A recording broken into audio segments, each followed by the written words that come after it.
Hey, Shebona Beis Hamikdash v'meira b'yameinu v'zeichelkeinu b'seirasecha. Shebona Beis Hamikdash v'meira b'yameinu v'zeichelkeinu b'seirasecha. Shebona Beis Hamikdash v'meira b'yameinu v'zeichelkeinu b'seirasecha. Shebona Beis Hamikdash v'meira b'yameinu v'zeichelkeinu b'seirasecha. So, first of all, going back to the loftier Torah for this week. Why? Because coming up Shavuos. It's coming up the time that we receive, and I'm not saying what we received, also that, but that we receive the Torah. Like we know that a Yom Tov, and a Jewish Yom Tov, is not something that happened, it's something that is happening. In fact, the before didn't happen. Even though it happened, it's not here. The before isn't here now, is it? Where's before? Where's later? Now is happening. Now our preparation to receive the Torah, that's what's happening now. So, as we know, that everything from before, even the original Matan Torah, and all the Matan Torah, every Matan Torah that happens until, including the Matan Torah of today, because we know the Matan Torah, when we receive the Torah, it's not just Shavuos. We receive the Torah on Shavuos. Receiving the Torah, like we learned in last week's Sikha, that every single Yom Tov is the day that it's a unique day that it brings down a special light, but it's not a light that's just for itself. It brings down that special thing for the whole year, like the Rebbe said about Pesach, right? Freedom. We're supposed to, the idea of Pesach, right? That means freedom, and not just freedom, but freedom for what? It's like freedom. I don't have freedom, yay. Like freedom for what? What are you going to do with the freedom? Freedom to serve the Eibishter. That's what the freedom. When they were going out of Mitzrayim, he didn't just tell Pare, let them go because they don't like it by you. He told them, let them go to serve God Almighty. That's something that's every day. It's not something that's just Pesach. And in fact, we see that one of the 6 things that we have to remember every day, every single day, and actually like it says in the Haggadah, right? That not only in the day, but in the day and in the night. We need to remember coming out of Mitzrayim and the idea of freedom and of being free to serve the Eibishter. And that they go hand in hand, and that serving the Eibishter is the only true freedom. So, the same thing with Shavuos. Shavuos is the time, every day we have a requirement to learn, like in that Sikha, the Rebbe says also about Shavuos, right? It says like on Sukkot is Simcha, joy. What do you mean? Mitzvah Gedayla Lis B'Simcha Tamid. You have to be, and Ivdu as Hashem B'Simcha. You have to serve Hashem always in a joyful state. And Sukkot is when is when that's the focus, and we bring it down to re-energize ourselves with that Simcha, to bring like ourselves to a new level of Simcha. But that's supposed to carry us to new Simcha the whole year. Shavuos, the receiving of the Torah, is where we are receiving the Torah. We're not commemorating something that happened once, that there was people standing around the mountain and they got the Torah, which is a huge thing in and of itself. But rather, we are doing it again. So, in preparation for that, we're gonna learn this beautiful thing from this beautiful mimer from the loftier Torah, from the Alter Rebbe. So that's the first Chabad Rebbe. Let me share it over here. Okay. So, Yisro Parshas, got backwards over there, but it's Maimer Divra Masal Parshas Yisro v'cholo amrei misakel shalapidim v'geimer. Yeah, this one's like backwards or something. Interesting. I have a backwards mimer. It's going from left to from right to left, the other way. So 1 second. Let me pull up a better one.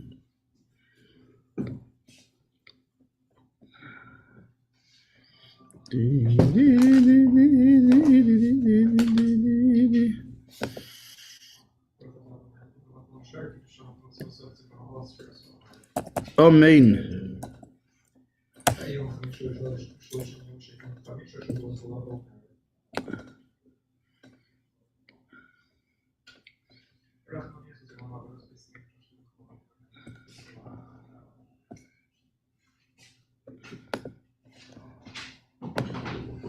Okay, here's this one here.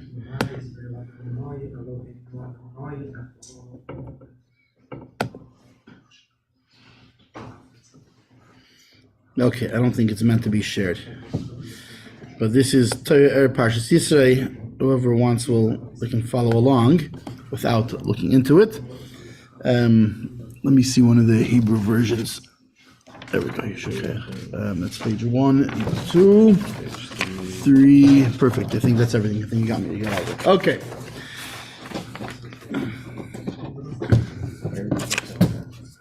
Chaim.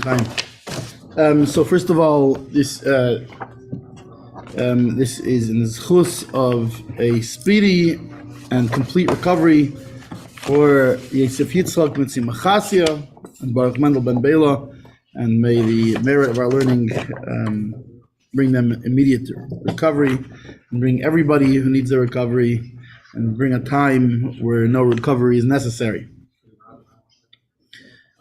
Parshas Yisro, that's the header, is in all the nations saw the lightning and the thunder.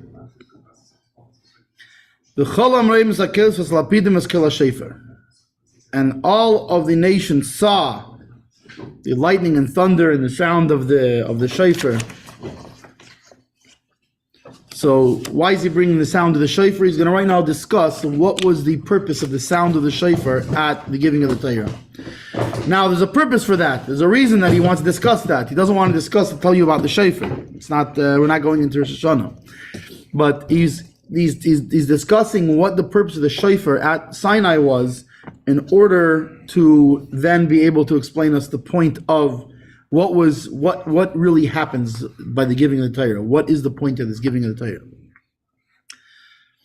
So to understand why was there the sound of a shofar in Matan Torah? They needed musical instruments. Like Matan Torah wasn't what do you call it? Like epic enough. And the Eibishter was like, you know what? We can use a soundtrack. Let's make a soundtrack. Like, listen, when I give like the first, like one of the that actually the sounds and everything were actually after the Seres, but when I give the first one, then like kind of come in just like the strings do. You know, I mean, maybe you can make it, you know, depending on what kind of feeling you want to go with it. What they needed music by Matan Torah, it wasn't epic enough by itself. It wasn't the hugest thing. Like, you know, it's like even a thunderstorm. Have you ever been been out and there's like a major thunderstorm, and it's just like completely awe-inspiring and breathtaking. If somebody would like turn on some music, then it would totally actually mess the whole thing up. It's just the beauty of this thing is by itself is just mind-boggling. It needs nothing else. Right, this is the Eibishter's thing. This is the power of the Eibishter coming down on the right. It needs no additions. Furthermore, and let's say that you needed music for some reason, maybe it's a spiritual reason, whatever it is. There's no better instrument than a shofar. Think about it. A shofar is a very simple instrument. It makes one note. You can't even play, on a violin, right? When you play a violin, you play just one note. It's one thing. Part of the beauty of a violin is that when he plays, he's drawing it across several strings at once. And then an orchestra is even more beautiful because now, in addition to that, you have other instruments and they're all playing different notes, and it's complex, and there's the sweetness and the sound, and right. So there's nothing. If there's music required, there's nothing better than a shofar. And actually, the answer lies in that which the shofar actually is a simple sound. That's where the answer lies. Is in the fact that it's specifically simple. Umatil ema, and it's like causes fear. Shehu Kail Charoda, that it is the sound of trembling. It says like that you'll blow the shofar in the city and the people won't tremble with fear. And so too by Matan Torah itself, it's written by the giving of the Torah. It's written by Yikelu Suvrakim. It says right there was the thunder and the lightning and thunder and booming and and the sound of the shofar and what vayechrad and they trembled.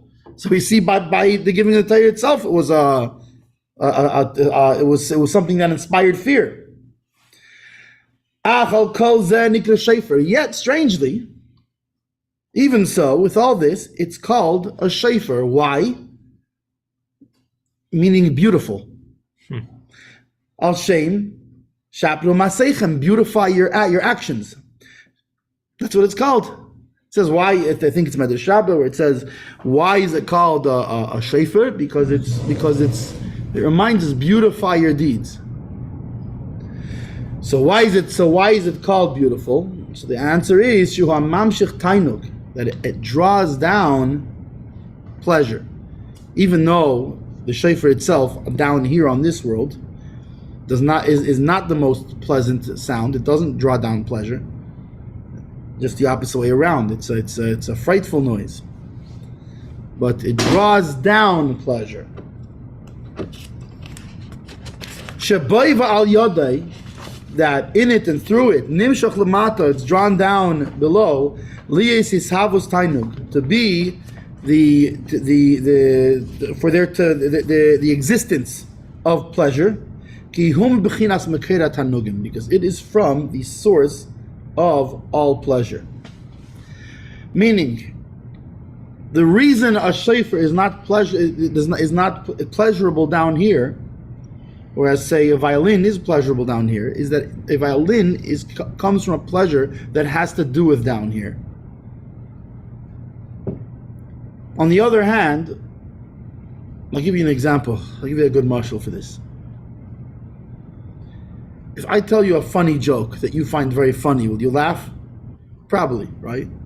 What if I tell you a really, really funny joke in Swahili? Are you going to laugh? Probably not. You don't know, but I just told you. I just told you such a funny joke.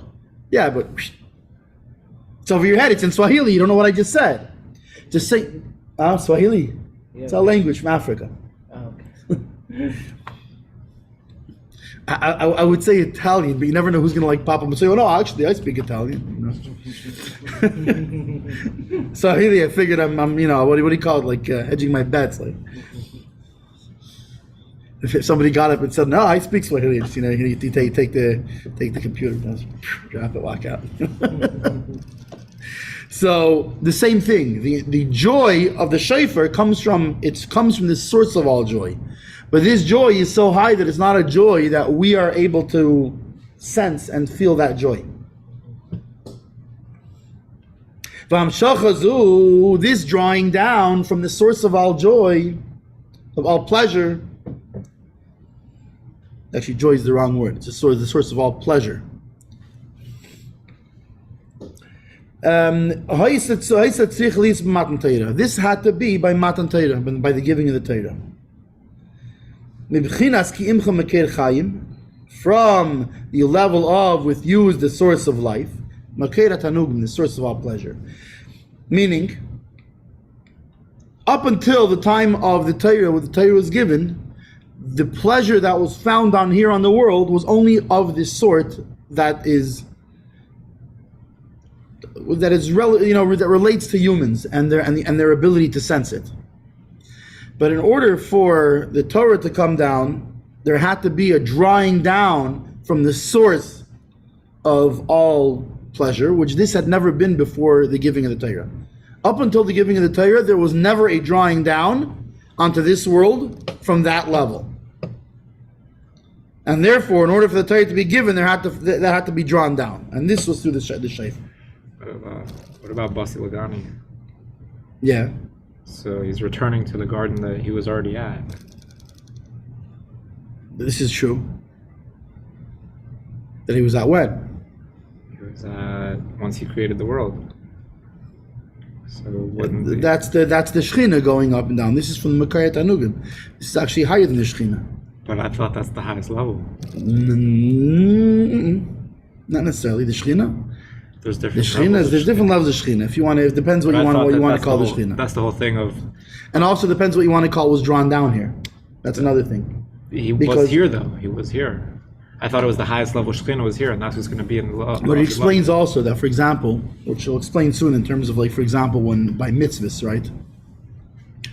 But we don't want to, but that's a spoiler, so we don't want to bring that spoiler. But in short, there's a difference between it being here and actually taking hold in something and being able to, being in a physical vessel and being unified with the physical vessel. Okay. In other words, I'll give you a mushal, but it's a funny mushal because instead of giving you a mushal from the physical, I'm going to give you a mushal from the Eibishter. We're going to use the Eibishter as his own mushal. Is there a revelation of Atzmus Mahus, the essence, the very essence of God? Is that revealed down here right now? Not can you see it? Not can you see it?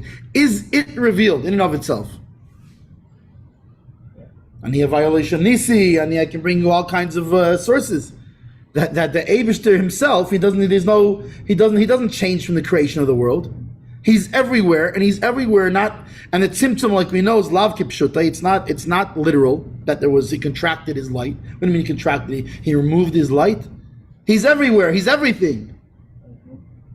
His essence is really everything. Really, in a sense, there's no world. There's only him. But that's in the overview, no? That's in the But can you see it? Wow. Right, you can't see it. Okay, what's going to happen? What's going to happen in times of Mashiach? When not Yemais Mashiach, but the times of Olam Haba, like Betzalel explains. What's going to happen in what's going to be Mashiach times? You're going to see it. You're going to see the Atzmus Amos. Is there a difference there? Well, not in him, but for us, I would say so. So Al Derech is it's a similar type of thing.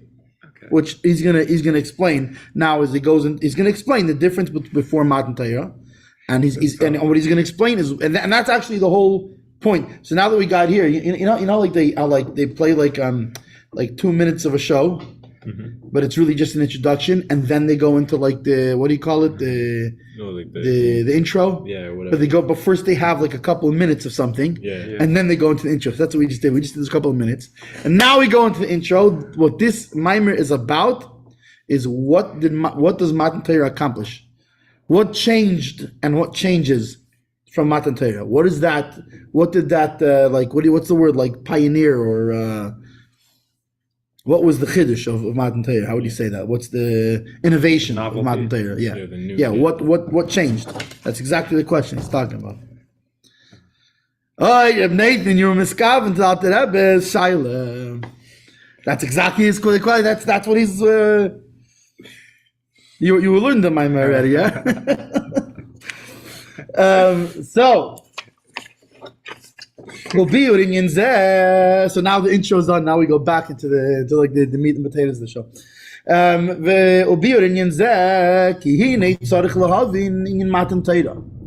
So we have to understand what the whole idea is of the giving of the Torah.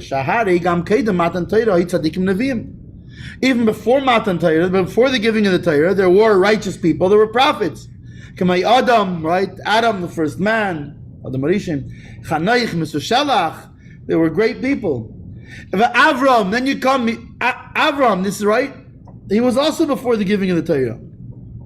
Kiyem kol ha-Torah gamach le'nitla, which it says about Avram that he fulfilled all of the Torah, even before it was given. Kamasha Kasav, Vayishmei Mishmarti. Right, it says that you walked in my foot in what's it called, and you guarded my guard. What does that mean? It means he did the mitzvahs. So wait a second, time out. How can you say he did the mitzvahs? Were there Leviim then? Were there Levites? There couldn't have been. His grandson was Levi. His great grandson was Levi, right? His great-grandson isn't born yet. Who's he giving his Meiser Levi to? There's a tithe that you have to give to a Levite. So the first person he possibly could have was Levite, he probably was Levi himself. Okay, how did he give? So how did he do that? There's the commandments about when you live in Eretz Yisrael, and right when same tasim alach melech, right? Put a king on you. He lived in Canaan. He didn't live in Eretz Yisrael yet. The halachas of Eretz Yisrael didn't apply yet there. How do you fulfill those? Remember the day you came out of Mitzrayim every day of your life. They weren't even in Mitzrayim yet. How can he remember the day unless you say he remembered it from beforehand or something? He retroactively remembered it.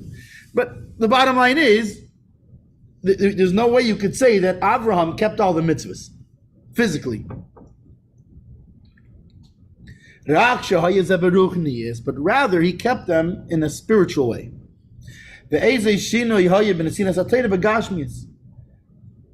So what was the change that happened then when the physical Torah was given? So in order to understand that, we first have to understand what was the level of Avraham Avinu. Then we can understand what went on further from there when the Torah was given. Achine Milas Avram, the virtue of Avram, what was the greatness of Avram? He was going and traveling to the south. That he became a chariot for the south. Meaning what? What's Halich v'Nesaya? Halich v'Nesaya is which we'll explain soon shortly, is there's the Ratzu and Shuv. Ratzu means going up. He'll explain it more in a second. Shuv is coming back down. And he did this divine service of Ratzu v'Shuv until he reached Negba. That, just in short, what's Negba? Negba is where, in other words, there's Ratzu v'Shuv. This is done by Isarus de Lasata, right? By our work, that we go up and then we reach a higher level and we bring down and we go up and we basically Ratzu is because of our desire for Hashem.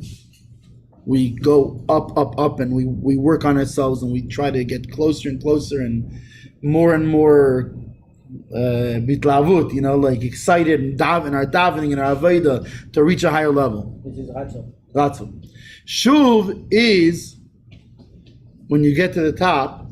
I'll explain later. It says that the like by the angels they get afraid and they come back down.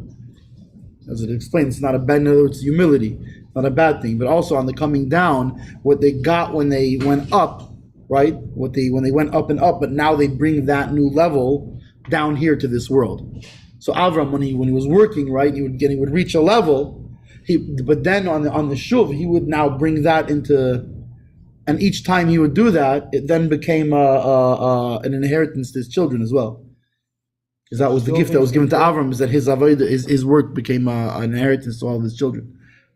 Shuv is returning. Like taking the ruchnios from above to here. And bringing it down here. Yeah. In a practical sense, there's also such an avodah to us in our everyday life. Ratzu is we're sitting here. Okay. What we're doing now is Ratzu. Mm-hmm. We're learning about the greatness of the giving of the Torah. Of not only that, the greatness of what is this present to the Jews, that this is the greatest present that was ever given in all of time and all of space and all of existence. The greatest present ever was the gift of this thing to the Jews at Sinai. So this is Ratzu. It's we're in it. We're Shuv in our lives is but then you have to go at the end of the day. It doesn't help if you don't go out in the street and find the Jew who doesn't know something, and try to teach and try to practical things. Right, like you have to, it's when by the Lag BaOmer thing yesterday, right? Yeah. At some point the generator had to be turned on. Okay, that's shuv. You gotta, at the end of the day, you gotta turn on the generator. You know, so if I was sitting here davening instead of turning the generator on, it wouldn't be good. I'm doing the wrong avodah at the wrong time. You know, similarly, if I was sitting here in the shul turning a generator on, it wouldn't be a good thing. A generator is like electric. It says a motor and it makes electric. Generator. Yeah. So if I was doing that in shul, it would also be a problem. You have to do the right avodah at the right time. He was responsible for the generator. Different things. That was one of them. Anyways, So ratzo is from the word desire.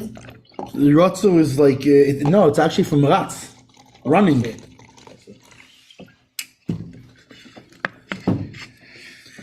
So he was going ratzo v'shuv until he reached Negba. What's Negba? That's the point where that's the Isos de La'ela, the giving of the gift from above, right? The ratzo v'shuv is our own work. So it was halach v'nesaya, and then on Hanegba, where was he going until he reached Negba, right? The south, which is the level of when Hashem gives it as a gift. Is that Malchus of Atzilus? Where is that?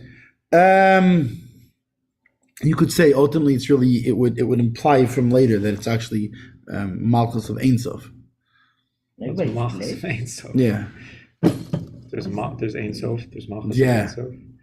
What is The that? Malchus of Ein Sof, I haven't heard that. which is also Keser, which is higher than just above the Keser of Atzilus. Above the Kesser of Atzilus? Yeah. There's Kalim there? Well, if there's no Malchus in Ein Sof, how is there Malchus in Atzilus? But Malchus and Ein Sof, doesn't that imply some degree of separation? Yeah, but there isn't. It's not really there. But it's there. It has to be there. How does that feel with Hashem's unity? Because it's not at all separate. It's not there. It's not. It's just In other how words, we call it. It's just how we relate to it. we're saying it's there because that comes. we're saying it's there because obviously there's a force of Malchus coming down, but it's not. There is no separate thing such as that up there. It's not in any way separate, or it's not a part. It's not a piece. In fact, even in Atzilus, it's arguably not really a separate thing, because being that Iyu v'chayu ichad, Iyu v'gemru ichad, he and his lights are one, he and his his garments are one, right? So in theory, you can't even really. Is there even really a Malchus and Atzilus? This is even a question. But yeah, there is, because there's a Malchus in Bria. I don't know. I mean, I'm absolutely like not keeping up with you guys, but I'm thinking of like a light in like a prism, where you take like white light and you pass it through a prism, it splits, and you have like all the colors of the rainbow. So here's the question: is that prism in the white light? But no, just a white light. Yeah, like I'm sort of saying, it's like all the white light is God, and then the Malchus coming down. By the way, he learned the Maimer too, huh? No, that's beautiful. That's perfect. That's an excellent mashal. Okay. That's an excellent mashal. That's perfect, right? But in the white light, it's not like it's not made up of the this light to that light. It's just white light. Well, it's actually more. The white light is all of the spectrum of light. It's Right. all of that light, and then It's yeah, exactly. He's also all of that, Yeah, right? prism is And in fact, really, what's happening? And see, this is why I like that one, because really, the white light is all of that, Yeah. and none of it has really been removed. Yeah. It's just you're hiding. You're just a piece of If you hide the blue and the whatever, you get the. Yeah. So that's actually telling you what's it called? Nathan, we need to kidnap him. We need to kidnap him. We'll just tie him up, throw him in the back of a minivan. You're lucky this wasn't back in the 1980s. We didn't have those. We only had station wagons. Back in the day, we used to throw Bachram in the back of a station wagon and kidnap them and take him to yeshiva. What do you think? We'll throw him in the back of a minivan and bring him to yeshiva. This guy should be writing Chassidus books. For real. Look at that. It's not even a kid. Look, in 3 seconds, he came up with the mushal for Malchus of Ein Sof. Next week, It's no joke. No, we need to like take him and tie him up and just lock him in a room with YY. Yeah. Mendel Next week, Basilegani. Do I get there? Only if Nathan's there. Oh, Nah. Okay, so that's the idea. So in other words, so he reached the point at where it becomes just a gift, and that's negba. thanks. The ad shenasa is the first on the words in the line. 4 paragraphs in the bottom. The ad shenasa merkava. Yeah, but what about the Nassau and Nagba? What do you want here? Yeah, so Avram was halach v'nasah. He was constantly doing the service of Ratzu v'shuv, right, going up and down. Because he went to. Now remember, the up, by the way, doesn't just mean up and down, up and down. It's like a trampoline. It's the up, right, and then you hit the wall, right, and then you go back down in humility. But then that causes an even going up. But that next going up is even higher than the first going up. The Kavah represent like high. And No, Nagba. so that's negba is mekava. Nagba it's Merkava. Yeah, it's negba means meaning haloch v'nasoah ha-negba. He was haloch v'nasoah. He was going and traveling, right, until he reached negba. What's this negba that he reached? The level of being a merkava, of being a chariot, right? How could he shoot from that? Because I thought that he's always. No, he was haloch v'nasoah ha-negba until he got to ha-negba. I thought he stayed in the Markava. Okay, so he was going and traveling until he reached negba. But then there's no shuv because he stays in Markava. Okay, but it doesn't say there was one after that. It just says he was halach v'nesayah ha-negba. He was going and traveling southward to the south. He goes up. He comes No, down, then he got goes to up, the he comes south. down. Until he got to Until he got to the south. Until he became the level of Merkava. Uh-huh. Now, by the way, maybe there's levels in a Merkava too. It's a different story. but he was this thing of Ratzu v'shuv, of going up and down, was until he reached Nagba, until he reached this level of Merkava. The ad shenase Merkava, and until he became a Merkava, until he became a chariot. He was constantly in a way of going and traveling. The hainu meaning bechinas ratzu v'shuv, the service of going up and the service of going down. Now, whereas on the other hand, where do we know about this service of ratzu v'shuv, of going up and down, is that the angels also have this service, right? Like we know by Jacob's ladder, there was the malachim going up and down, right? Okay. But in general, we know from the vision of Yechezkel, right? That there's different things he saw, like for example that like a fiery cloud, like the look of a burning coal went amongst them, and they were jumping and then going and jumping and coming down. So we see by the Merkava, by this called the Maisa Merkavot, he saw he had a vision of the divine chariot, and this is part of the thing, was he saw the angels jumping up and down. So by these angels called Chayos, right, called the live things, or the holy wild things, or holy animals, or things like this. Mm-hmm. But it's a type of angel called Chayos. Right, like we say, like what is it? Srafim, Ifanim, Chayis HaKodesh, right? Okay. These are all different. So there's like the ministering angels, the wheel angels that are always turning, and etc. etc. So by these angels, it's written V'chayis Ratzu v'shuv. They are running and coming back, right? Ratzu v'shuv. That's the going up and coming down, which is what we call that divine service. So by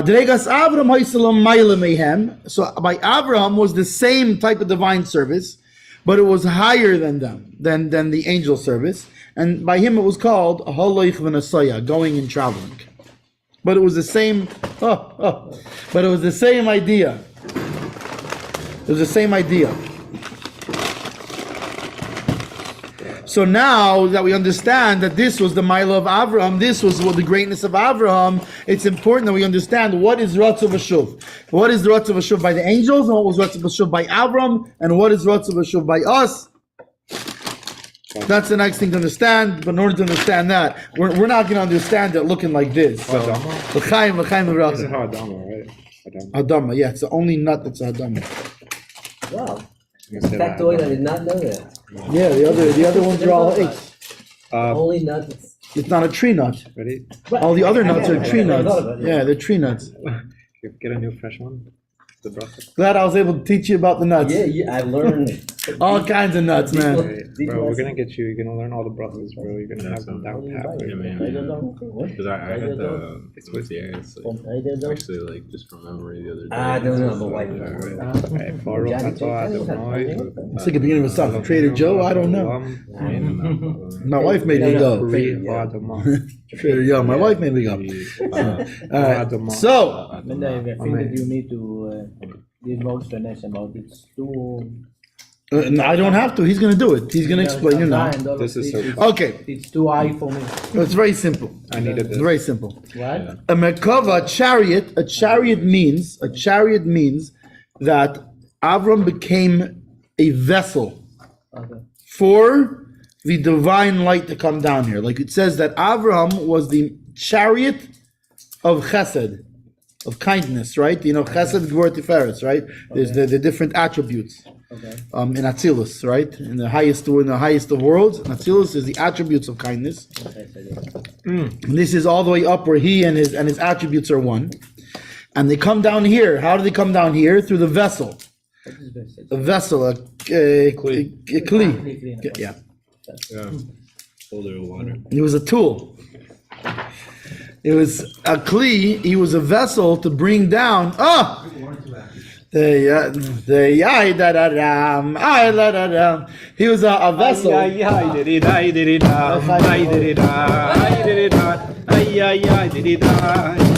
So Abram was a vessel. He brought down the chesed from there and drew it to come down here.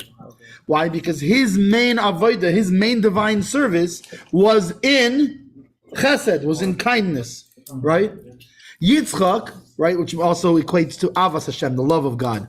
That's the general the divine service. No, it's Avram. So he was the chariot that brought that revelation down to the world, allowing people in the world to be part of that, to connect to that in their service of the love of God. Yitzchak was the chariot of Gevurah, of strength, judgment, meaning Yiras Hashem, right? Fear of God.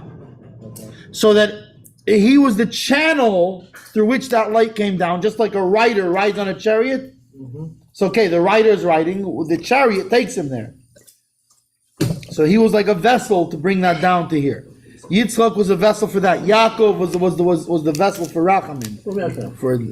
These few people were the vessel for the entire creation. They were vessels, man. They were vessels that allowed the entire creation to connect with the upper worlds. Yeah. You know, these human beings. The entire creation, they are the source for the chesed. I don't get it. That surprises you? No, I'm just putting it in different. You've seen the Rebbe, right? Okay. But, It's like we know that Moshe Rabbeinu was greater than that. Moshe Rabbeinu, like the Rebbe says in Atat Tzava, that the Nasi actually connects us not just to Chesed of Atzilus, he connects us to Atzmos Mahus Mamish. okay, you need to stop and think about that. You know what I mean? Yeah, I know it's a big statement there. What's the statement? Well, the fact that Avram connected the entire world to the. Yeah. Okay, now let's remember that he's not this mythical thing. There's, he's. I was by his grave. He's there. There was an actual human being, Avram. This was an actual human being born to a mother.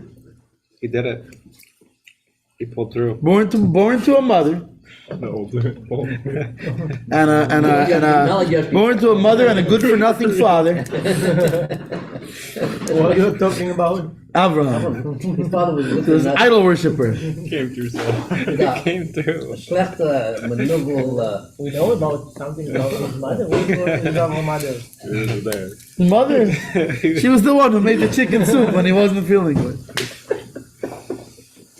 She was the one who went to Avram's father. She was the one who went to Avram's father and told him, Come on, Terachel. The boy didn't mean to smash the idols. He's going through a phase, Terach. He's going through a phase. He's going through. Yeah, no comment. I think he's fine. Anyways, so that's what a Merkava is, right? And how do they reach the Merkava, being this level of a chariot, is through the service of Ratzav Ashuv, Chariot is like right? the best, yeah. So now Chariot.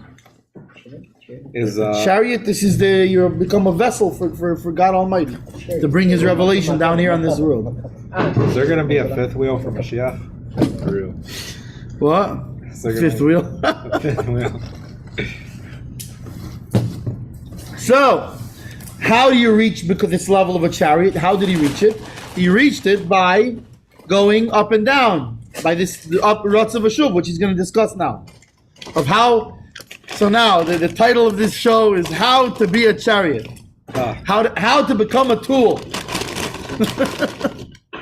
That's the. So. By the way, you should note there's a big difference in the Ratzav Ashuv of the angels and the Ratzav Ashuv of a human.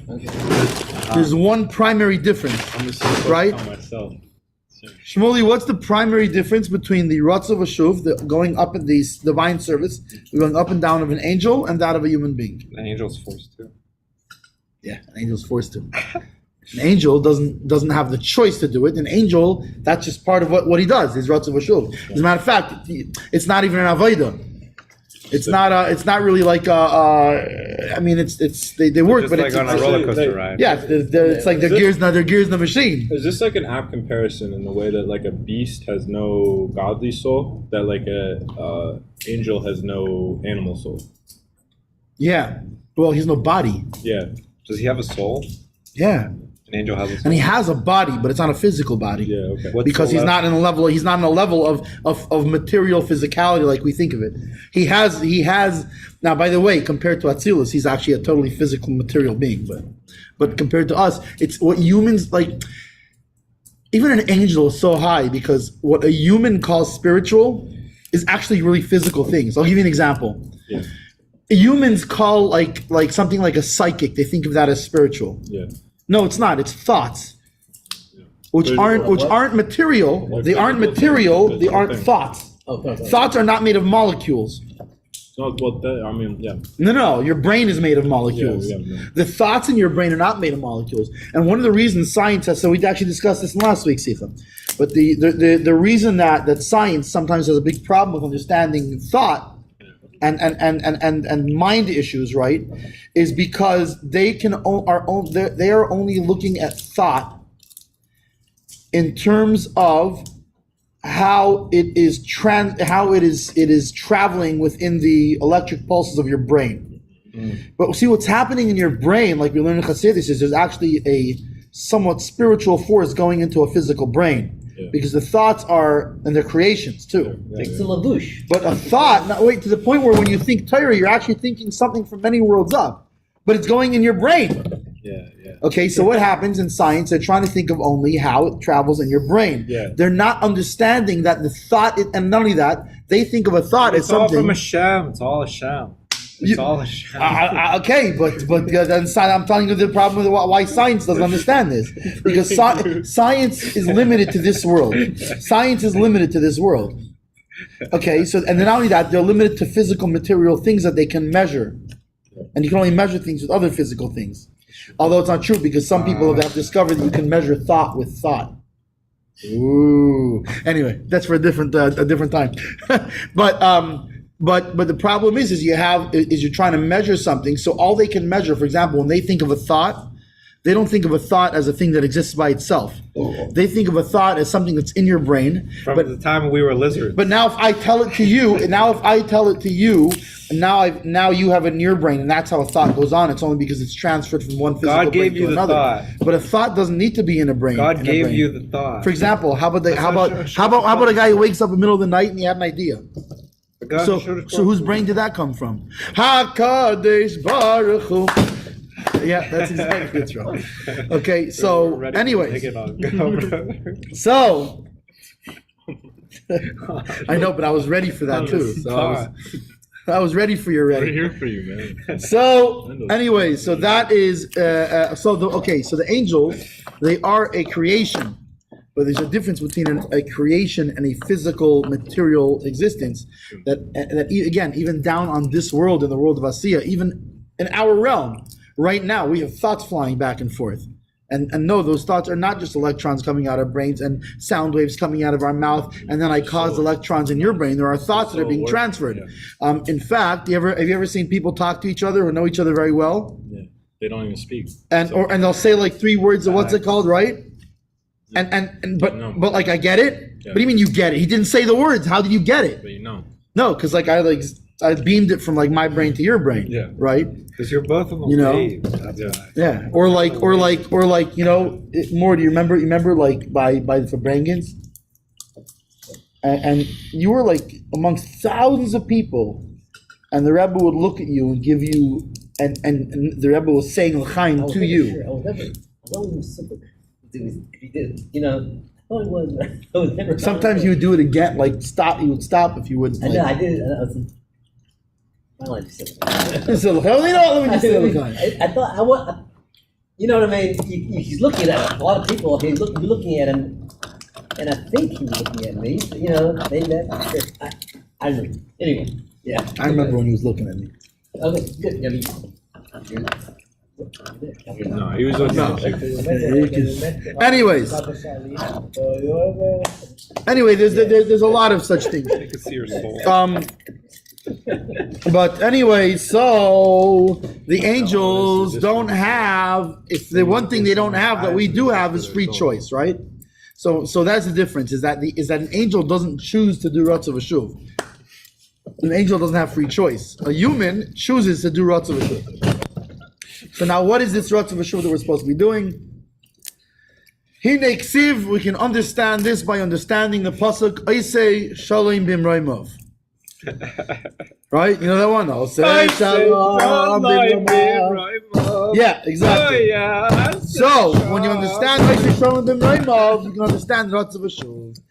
Because the question is, there's fire and water. That's so beautiful. And water does not put out the fire.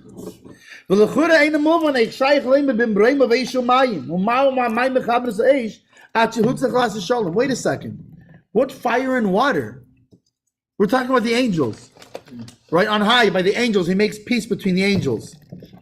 So first of all, what fire and water is there up there? What kind of fire and water is there? Is up there? There's no material, physical things up there. It's heat. And there's no and furthermore, how could you say that? What is this idea that by the angels that the water wants to put out the fire to the point where that God has to make peace between the water and the fire? But so the explanation of this thing is the Eishu Maim Hein Hein Bechinis Ratzav V'Shuv. Fire and water is the Ratzav and Shuv. It's the going up of the angels who are fiery and they're thirsting for Eibishter, and the ones who are Shuv who are in a state of embarrassment and humility coming back down. That the going up is fire and the going down is water. Right? What does fire do? Goes up. Goes up. What does water do? Goes down. Like we know that the element of fire is in the heart. That there is the thirst in a way of ratzu, in a way of great desire. Right?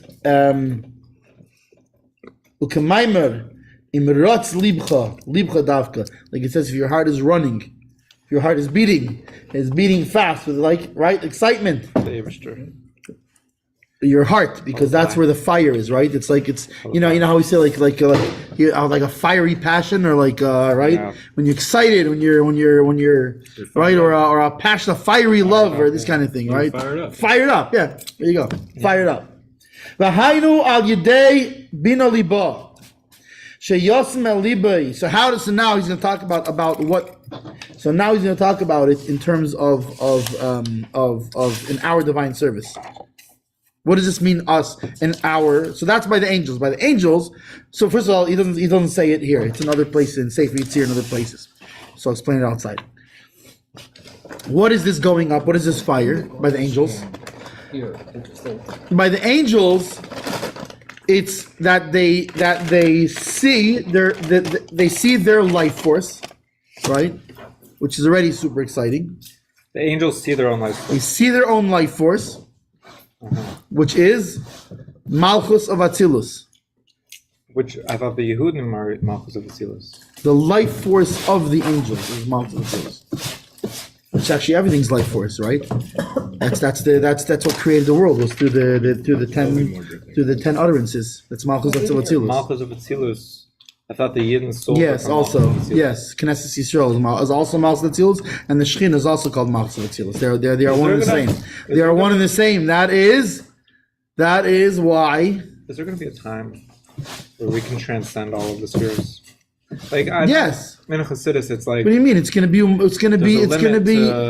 How far you can go. But it's going to be in Mashiach times. We're going to actually see. We're going to see the essence of God Almighty Himself with our eyeballs. But are we going to be close with Him as like? Are we going to transcend all the levels of all the worlds?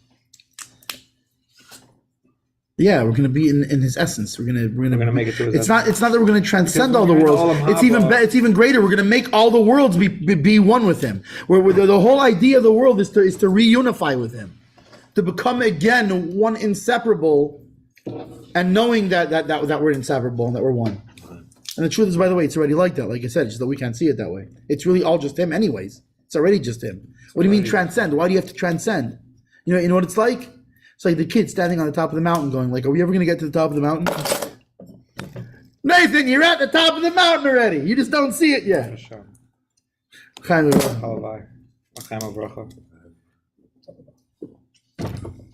So, that's by the angels. By the angels, they see their life force. And then they realize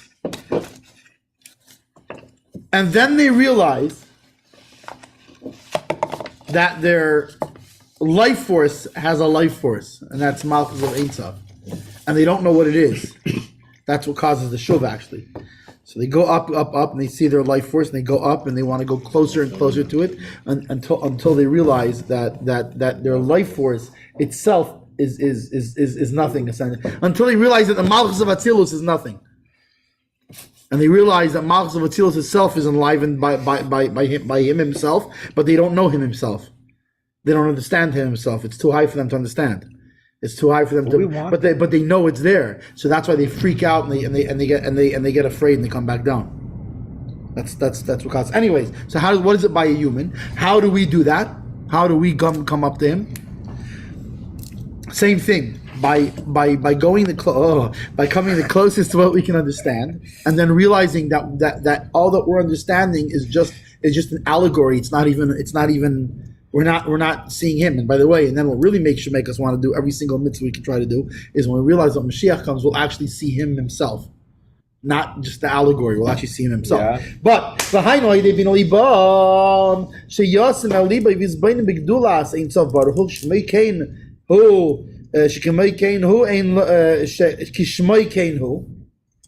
That somebody will put he will put his heart and he will take it to heart and contemplate the greatness of the infinite one, blessed be He, that just like His name is infinite, right? His name Yud Kei Vav Kei is infinite, so too obviously He is infinite. He has no end and He has no how do you say? He has no limit. No boundaries. And not only that, but it's not even Him that has to create the world. He creates all of existence through a mere ray of His name, even just. Kav. How they found it. Page 2. And we contemplate, but he's giving the entire Chassidus now in 3 lines. Really? And we contemplate on what else? Malchus kol ilamim. That his kingship is the kingship of all the worlds. That from Malchus Datzilus was created all the worlds. And by the way, Olam is very interesting in that it includes also what's Olam? Space, the world, right? Space. What else is Olam? Like we say, Olam Va'ed is also time. So the word Kol Elamim includes also space and also time. All of existence. That his kingship creates all of existence. Shekol Elamim, that all the world's Chayusim. Time, you said that the Olam is also time? Yeah. Olam is also space and it's also time.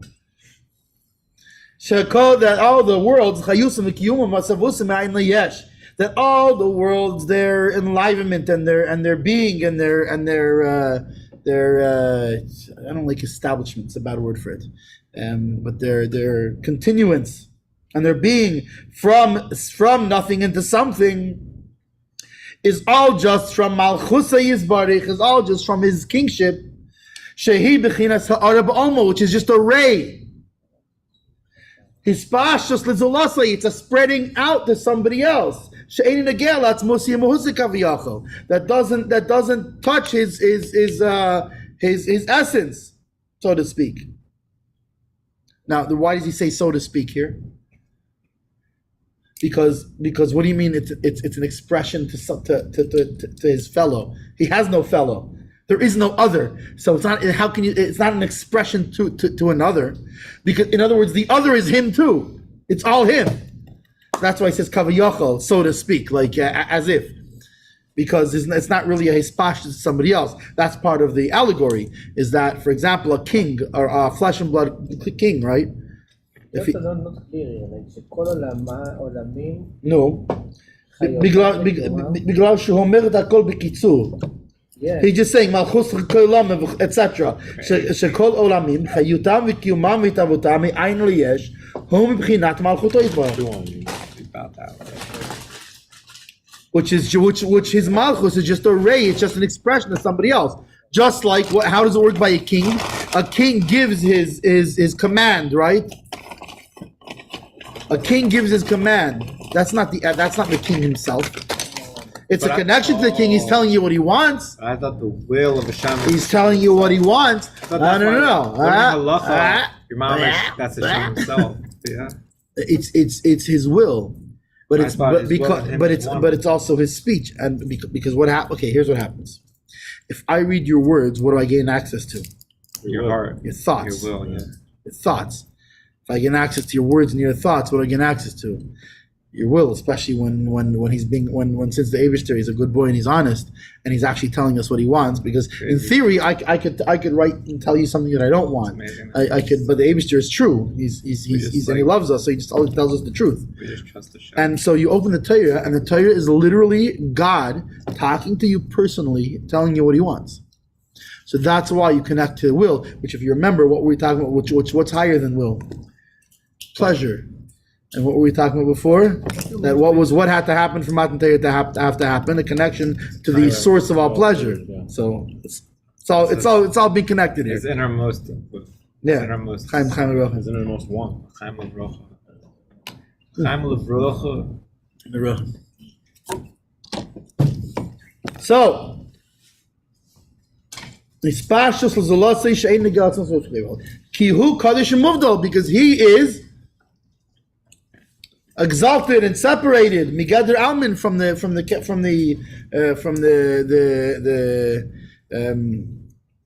characteristics, from the boundaries of the world. Really?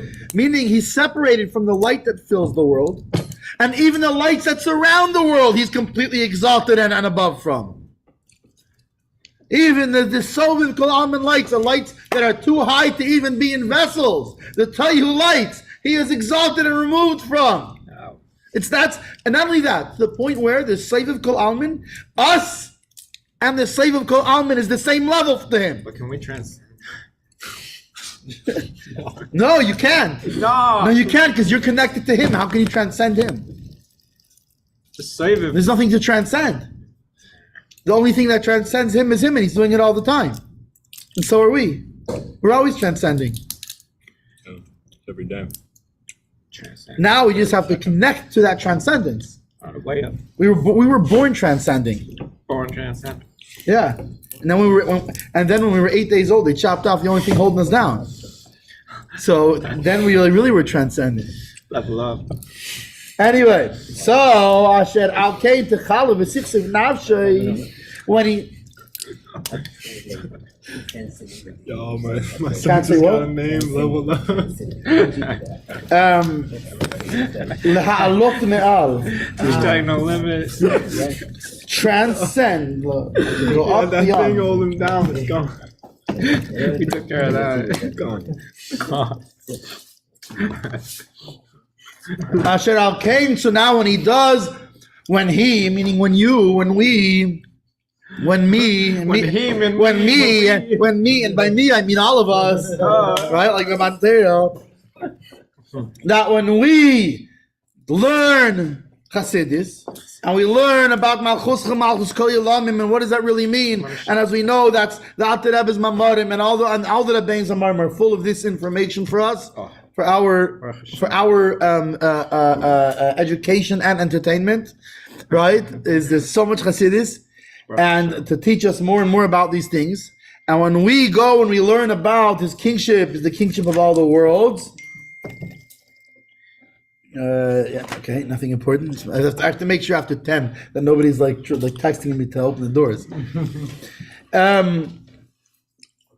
So when we think about all these things, when we think about Chassidus, when we think about how he makes something from nothing, and we think about how even the highest thing is that we come to, right? And that's what happens, in the Mamarim. We come to something higher and to something that's like, it's got to be the highest ever, the absolute highest ever. And then it'll tell you, but to the Eibishter himself, this thing and you are the same. You're the same nothing. Right? And we think about, but it's not just that we're nothing, and yet Asher Bacha Banu, and yet he chose you, and yet he literally chose you, There we go.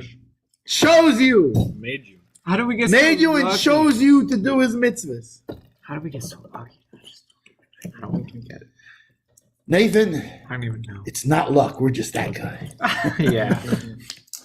Pure skill. It's not luck. Pure skill. No, it's not skill either. You know what it's like? What? It's like when a fish swims. You go, wow, that fish got lucky. He just went in the water and didn't drown. No, he's a fish. We got the tight And then you're going to try to figure out that fish swimming in the water and he didn't drown. Is it luck or is it skill? No, it's just who he is. It's not skill and it's not luck. We gonna live forever. We gonna live It's forever, not man. forever, baby. It's not luck and it's not skill. By the way, all the Alter Rebbe is telling you is who you are, and he's telling you why. Every moment that you move yourself closer to Torah and mitzvahs, you're becoming more yourself, and every minute you're walking away from that, you're becoming less yourself. To the point where if you don't go after Torah and mitzvahs, one day you'll look at yourself and say, I don't know who I am. I got to find the real me. This is the real you, the Alter Rebbe is telling you about. And then when he thinks about all these things, Asher Al Kain Techala v'Sichseif Nafshei, his soul will be pining and yearning.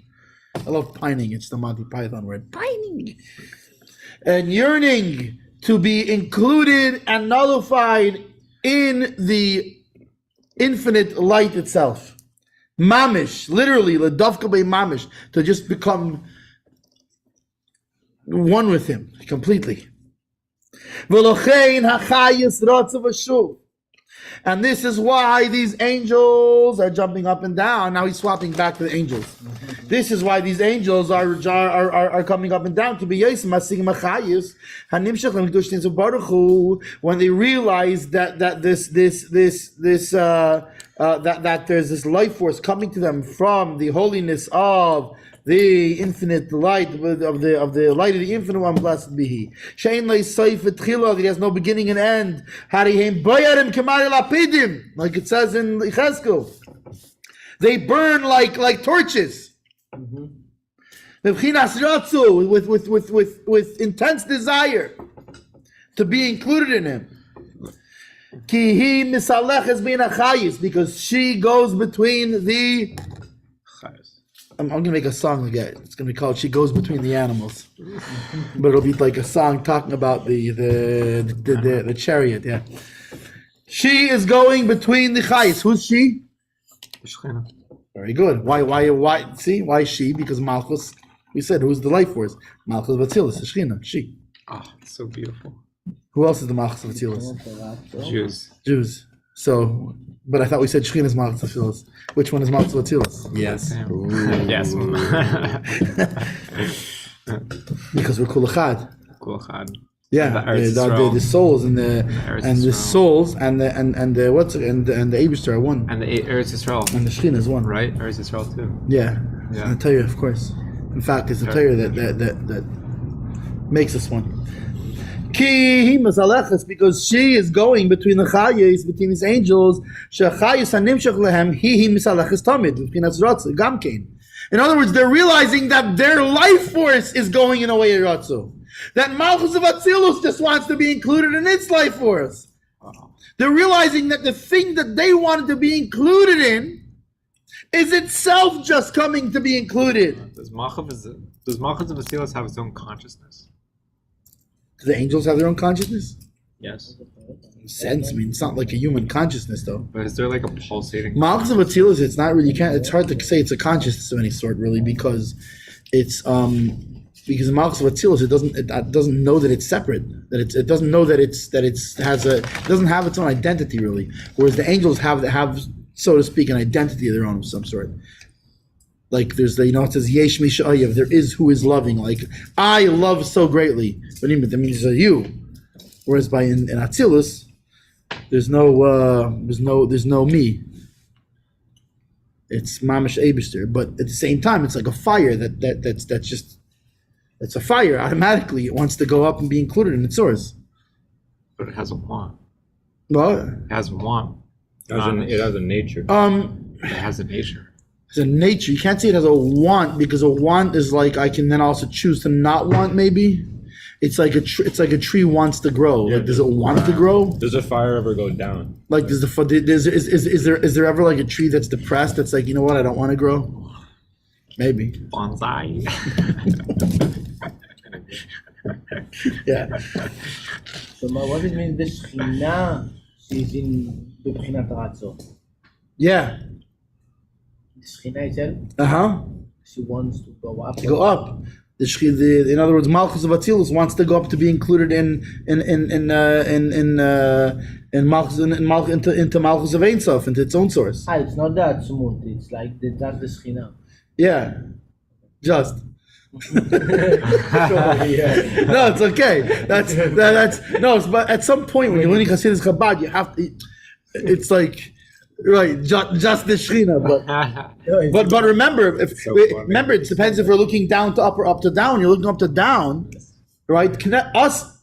And by the way, it's not a bad thing. Like, when you're looking from up to down, us and Knesset Yisrael is the same thing to the Eibishter. Exactly. And that's why our tefillos are accepted.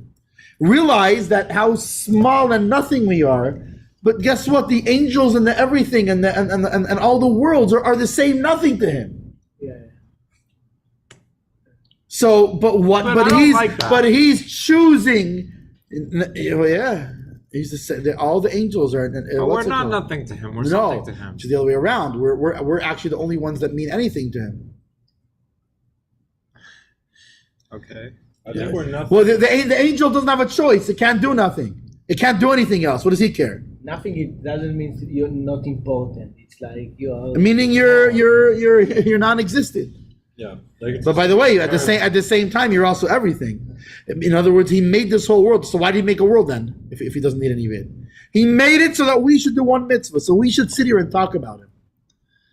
What's a little micro? The Eibishter realized. By the way, that's why he created the world. By the way, and right now,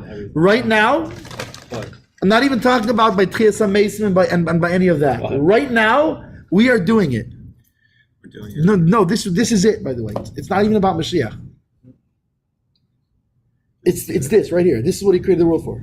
This is it. He created the world that we should sit here right now and talk about him, because nobody was talking about him. And since nobody was talking about him, he created a world so that we should sit here, right now, and talk about him. But here's the problem. In order for us to talk about him, what does he have to do first? He had to make Yitzias Mitzrayim. He had to make Adam. He had to make Avram. He had to make Yitzchak. He had to make Yaakov. He had to make a Torah. He had to make years of exile. He had to do all of that so that we should sit here and talk to him. And now that we are sitting and talk to him, we are now holding in what is known as Yemais Mashiach. That's it. He's here. He came. You know how I know? Because look, we're sitting here talking about him. So if we're sitting here talking about him, so obviously he came. Right? Must be.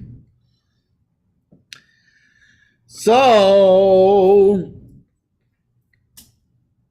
Malchus of Atzilus itself wants to go up into its source.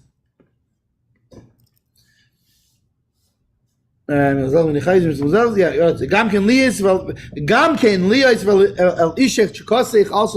being that to your husband should be your desire, like it says in Bereshis about Chava, that her desire will be to, in other words, to connect to her husband. Libatel v'likolel, to become nullified and included in the light of the Infinite One, blessed be He. Mamish, literally, kishal heves ha'ilim yalel, like a fire that goes up by itself. So when the angels, and by the way, again, they're not, they don't have the same kind of consciousness. It's not like they're choosing to do this. All this we're talking about, the angels, they're not choosing this, but they're going up because they want to be closer to life force, and then they sense. Now, I don't know, now sense is different than a human, because in a human, when you sense something, it now brings you to where now, based on this new sense, I have to make another decision. With an angel, just when it senses, it's almost more like, I guess, like, like how there's like an electronic sensor, that when it senses something, it automatically, and then it senses that the thing that it's going after is just going after something else itself. It's going after something even greater. And it becomes... After that, they become in a way of shuv, going back down. Like it says, if your heart is running, right? Meaning if you're in a state of rutz, shuv le'echad, you go back down, you go back to one.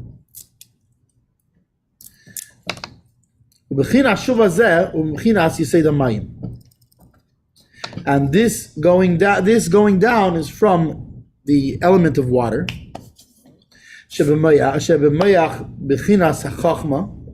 Right? What's right? We said where's the fire? Fire is in the heart. Where's water? The mind. Also, like we say, cold and calculating. No emotion, cold and calculating. But also, like we know that Chachma. Where did we go to? Over here. No, we didn't go to there. We went to here. Bechinas kayach chachma. So the chachma goes down. Kayach ma means the power of what? That's chachma. Is if you look at the letters of chachma, it's kayach ma, the power of what? Ma pishpashta mayadata. What do you think you figured out? What do you know? What do you meaning what? That when they come, it comes to a point where they have the realization, right? These angels, they're going up and they're going up and they're so excited over these revelation after revelation, right? And then they realize that they haven't even scratched the surface.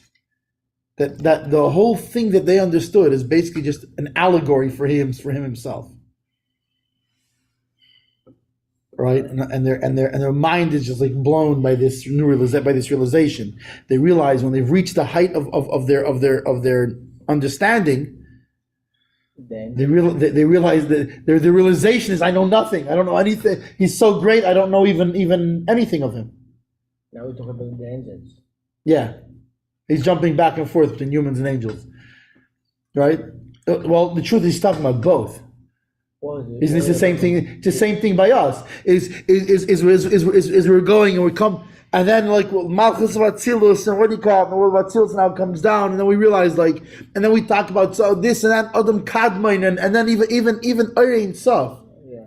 And then we realize that Ein Sof is nothing to Atmos. Did you know that? Ein Sof is not the ultimate. Ein Sof is just a reflection of him, and it's true that his reflection has all aspects of him, especially because it's his reflection. We want Atmos Mom. Right, but like the Ein Sof, then all of a sudden you realize that the Ein Sof, and by the way, there's even a thing higher than like Atmos essentially, Really? where there isn't even that. It's such a just not- pashut that there's like So we don't have that. I don't know. I don't know. I can't explain it because I That's don't what know we it. want. I don't even understand Can we Atmos. get that? Well, That's what I you want. can't get that. You are that. Dude. You are that. You can't get. It's not about getting it, What's the point but it's of about. But it's about. No, but that's the thing. You hear this, man? Then you have this. Then you have this unbelievable. You realize how It's there and already. every time you think you just had that realization of something, it's like all of a sudden you realize that I didn't even scratch it. I like all this that I know is nothing, Yeah. right? But all this that I am is everything. Well, that's there's that. real. No, what's the point with the angels? Why are you also all the time talking about the understanding of the angels? Because the angels have the same. The same problem. They have the same thing of this. They do the same thing. Ratzav Hashuv. Again, the only difference is that by us we have to decide to do Ratzav Hashuv. But they are still much closer to him than us. Who? The angels. Maybe, Nah. maybe I not. thought we are Atmos Mom. In fact, what does it say about Avram Avinu? It says We're Avram Avinu. It says his Avodah was higher than that. His Ratzav Hashuv was higher than the angels. Powerful. Oh yeah. He became an actual chariot. That's higher than the angels. Where is the charist is like in above the absolute? I haven't been there myself, Moshe. What do you mean? You are that. You are that. Already. Yeah. That's No, you. but we don't know like in if it's like Everybody have a good night. Take care of absolute or in we don't know. No, what?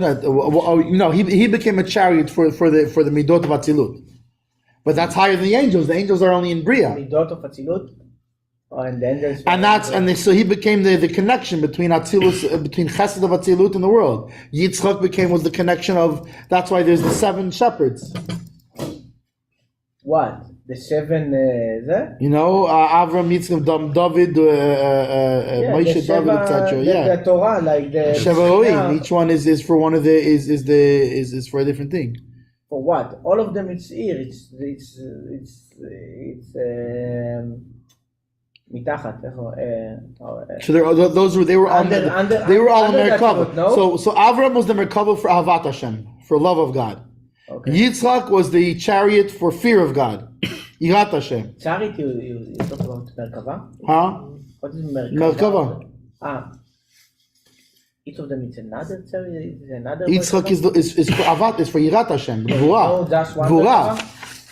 Abraham, because his avodah was Chesed, so he is the chariot. He became the chariot of Chesed. So there are Chesed of Atzilus. So there are 7. And then Yitzchak, and then Yaakov, and yeah. I thought that there is one. Then what is it? I think Yosef is Yesod. Yesod, Yosef is Yesod. No, so there are several. Right, Tzaddik Yisrael Olam. That's why Yosef Yosef is Tzaddik. So there are several Merkavot. Mhm. Okay, 7 Merkavot. several. Yeah, Really? yeah. For each midah, there's Merkavos. Really? Oh, Yeah. Tzaddik Yesod. So, each midah is one Merkava. because each tzaddik had his divine service was focused on a certain one of the midot. And what is all? There's other mamorim that explain that aspect more in depth. By the way, there's I believe there's a mimer that's on the Merkava, that's on the Ma'aseh Merkava in Yechezkel. And what is In Torah, in Likutei Torah, where he explains the whole Merkava, like from the top to the bottom, the whole and thing. the 7 services? What to say about that? Well, each one had their own avodah. So Avraham, his avodah was in Avat Hashem, was in Chesed. Yitzchak, right? His avodah was in Yirat Hashem, was in fear of God. So he became the Merkava for that, because that's where his service was. How do you become a Merkava? Through the divine service of Ratzav Hashuv, going up and down. Oh yeah. So he went up, and then he brought that down. Then he went up even higher and brought it down, and went up even higher until he reached the level of now Hashem unleashed it as a gift through him. What is the goal of Merkava? To be you reveal it in the whole world. After when Avram revealed it, that became now until he did it. It wasn't. Wow. It wasn't. There was no people. Nobody could have a connection to it. Not only that, he gave it to us as an inheritance. We have this Our Avat Hashem, Nirat Hashem that we're born with is because of Avraham and Yitzchak. So we use the Merkavot. We received it as an inheritance, as a gift to us. And not only that, we essentially the Jewish people is the Merkava. All the life force. What do you think happens Rosh Hashanah? All the life force of the world comes through our tefillot. Yeah, but not the terms of the Merkavot. I never learned it. So I didn't need to learn all of it. We'll do it together. Me and you will keep going. It's endless. Anyways, so good gesagt.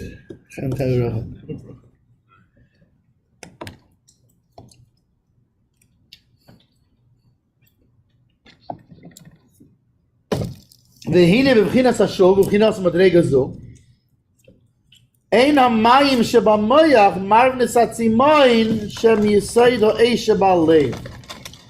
And what happens when this shuv happens, when they go down, right? So what happens? They go up, they're excited, and then they reach like the peak of realization, and they realize they didn't understand anything. They realize the Eibishter is so much bigger and beyond and removed from even like what they thought was Eibishter, that they go down in humility and in with Yiras Hashem, with awe essentially, right? We want them. And then, but what happens? But then it doesn't put out the fire of the by the angels we're talking about. It doesn't put out the fire of the Ratzu to go up excited again. You would think I went up, okay. and then I saw it and I freaked out and I went back down. So you lose it. So okay, I'm not doing that again. You don't lose it. It's not going to work. No, but then they go again and they go up again. So the water of this realization from Chachma, right? When they have this realization, the water realization, which is they realize they don't know, like even the any of it. They go down, but the water going down doesn't put out the fire going up. It doesn't put the fire out. And they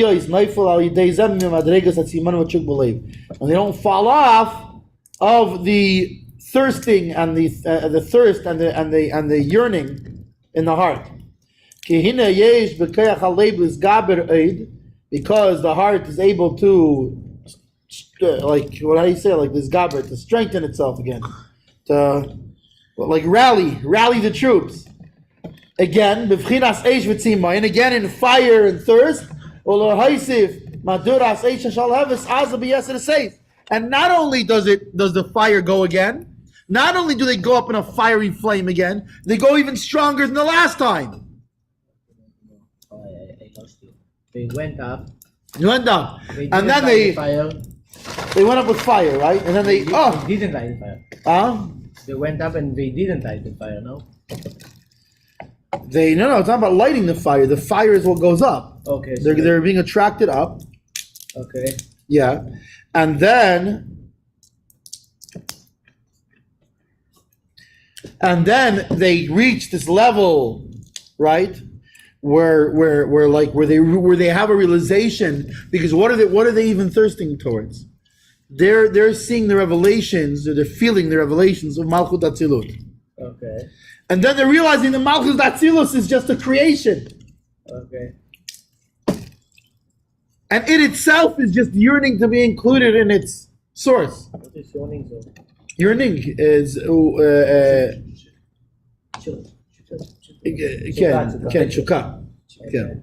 Okay. So and then they realize, like, I'm so far from it, that they cool down and they go, and they're like water, they go down.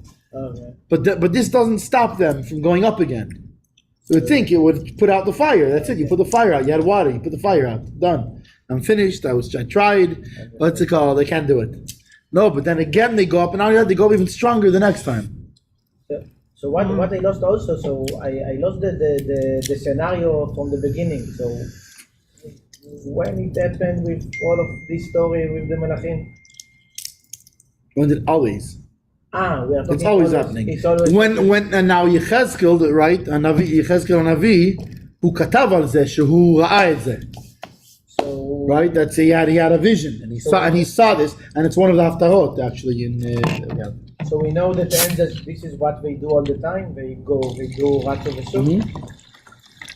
And we also do that. But, So you know the angels do it. but You know, it says, what's it called? Kimarei Chashmal. In fact, so they go to Fact. Atzilus, but they are. in fact, is it second? Is it Shavuos?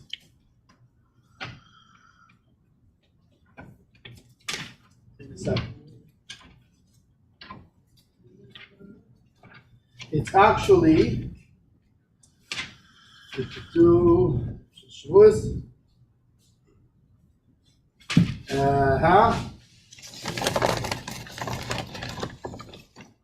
Here, it's actually the haftarah of the first day of Shavuos. Really? By Hebrew Shleishim Shana my name is Hagel and Har Kevod Niftechu Hashamayim ve'erem marot Elokim. The skies open up and I saw a vision of Elokim. What are you doing this? Right? Hoya Dvar Hashem al Yechezkel ben Buzi HaKoyin, Beretz Kasdim.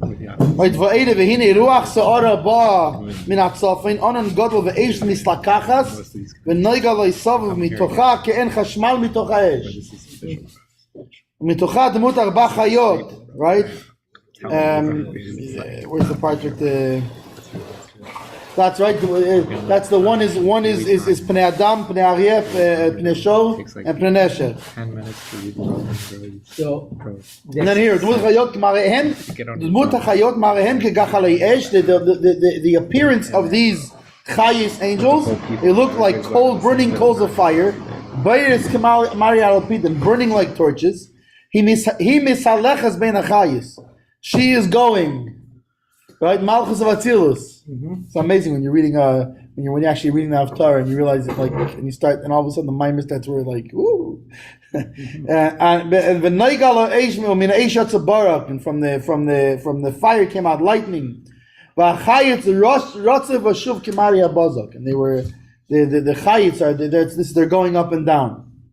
Anyway, that's the. So we know that like they are in Olam Briya, but we know that they all the time go to Atzilut. They're always jumping. They don't go. They can't go to Atzilus. They go or not? They don't go. They can't go to Atzilus. But this is what In fact, we know. In fact, they can go a little bit into Atzilus, but it's only because we slept them into Atzilus. In other words, is the throne, and on the throne is the appearance of the face of a man. Okay. Okay, so what happens is then the four chayes, they raise the throne up from Bria into Atzilus. So the face of the man goes into Atzilus, but it also this is the pulls them with him. So they sort of go into like the very feet of Atzilus. The four faces of the Merkava, the face of the lion, the face of the ox, and the face of the. But these are angels. These are the angels. What's the third one? The eagle. Eagle. That's what I thought. Yeah. So they lift the throne up, and then the face and the appearance of the face of the man goes up into Atzilus. So when there's a mimer of the Alter Rebbe that explains this whole thing. I gotta say, I love Alter Rebbe. I really miss the Alter Rebbe a lot. Yeah, I know. So what is the Alter Rebbe loves to he loves just stopping for a second and watching in your mind, just like. Alter Rebbe. I miss the Alter Rebbe. Anyways. So, but they go. And they come down. They come down to this world. No, they come down back to their own world. Alter Rebbe. So they don't leave. They don't leave their world. But they're going. In other words, they're having. And also when we have a revelation of God, we leave our world. So it's the same. Yeah, okay. We don't leave our world when we have a revelation of God. Yeah. Okay. Well, I saw the Rebbe. I had a revelation of God. I didn't leave this world. I'm still here. But my. Perhaps you can say my mind. my revelation, I was revealed something from higher than where I am. You can be down here, and because it's like the Baal Shem Tov, he would go up. What do you mean he'd go up? His body would still be sitting right there. So what does it mean he went up? Okay, but your nefesh can also go up. Your yechida is one with him all the way up. Remember, we sitting here are connected all the way up there already. So it's not we don't have to go anywhere to become connected there. But do I have any sort of realization or feeling in my yechida? So there's also when we become aware of something higher than is like your nefesh. but your nefesh as it's completely one with everything up there. It's in the main The actual source, the yechida, is nefesh alikami mal mamish. It's atzmut mahut. The pintel yidin, the Jews, mamash atzmut mahuto. Why do you think it's so important? Why do you think it's so important if we do a mitzvah? Who cares if we do a mitzvah? Because it's your body is just a body that this yechida is connected to. It's just this is we're like there's like a little guy and he's inside a giant robot moving. Our body is just a giant robot moving, right? And really it's when the yechida of our nefesh can shine through. And we can make the choice to be connected with it and do a mitzvah, then So I can think about like one nefesh separated, it's so fast, one nefesh that's separated it's not separated, it's one thing, but it's like enclothement, it's like wearing layers of clothing. Anyways.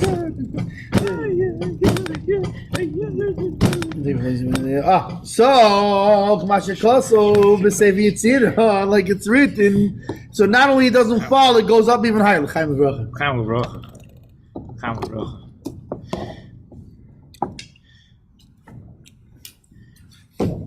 See, you know why there's so many things that stand in the way of him coming here every week? Because the entire creation of the world was really just so Shmuel the Bagel just sit learn Chassidus with us.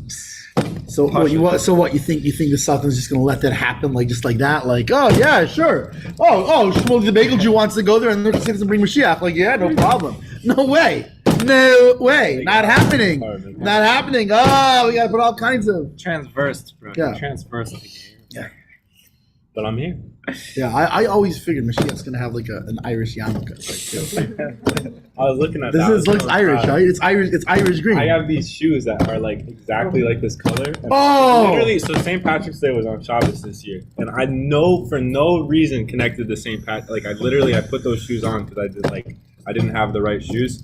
And I'm going to shul and I'm walking and like, why are all these people like looking at me and like giving me this respect? And then like 3 quarters of the way there, I look down, I'm like, oh, my shoes are the color of everything they're wearing. Next time you wear that yarmulke too. Honestly. Yeah. Listen, all the life force of the whole life force of Ireland and its very existence is only brought down by Shmuley the Bagel Jew's tefillin. When Shmuley the Bagel Jew puts tefillin on, Ireland will eat.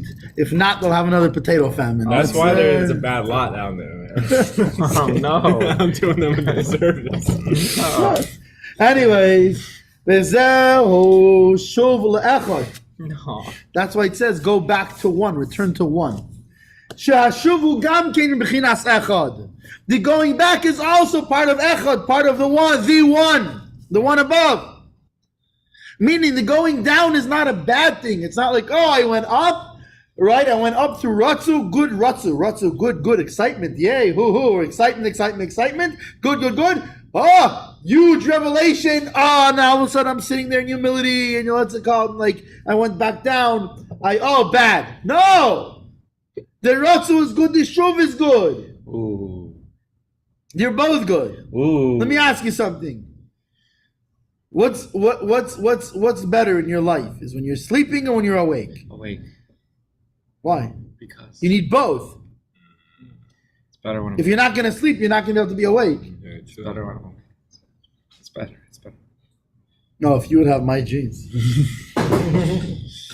I dream of the Alter Rebbe. The David Melech didn't like sleep. By the way, it's not a joke. If sometimes if you really focus on a mimer or something, right? Sometimes at night it becomes. David Melech didn't like sleep, right? He didn't At like night. sleep. David Melech didn't like sleep. No, he You didn't. know, like You a didn't. lot of things. Though. He didn't like sleep. Yeah, I like it. I just don't get any, but I like it.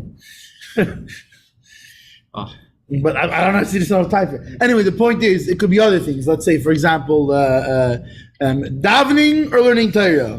Which one is good and which one is bad? they're both good. Right. So Ratzo and Torah Shul, is better though.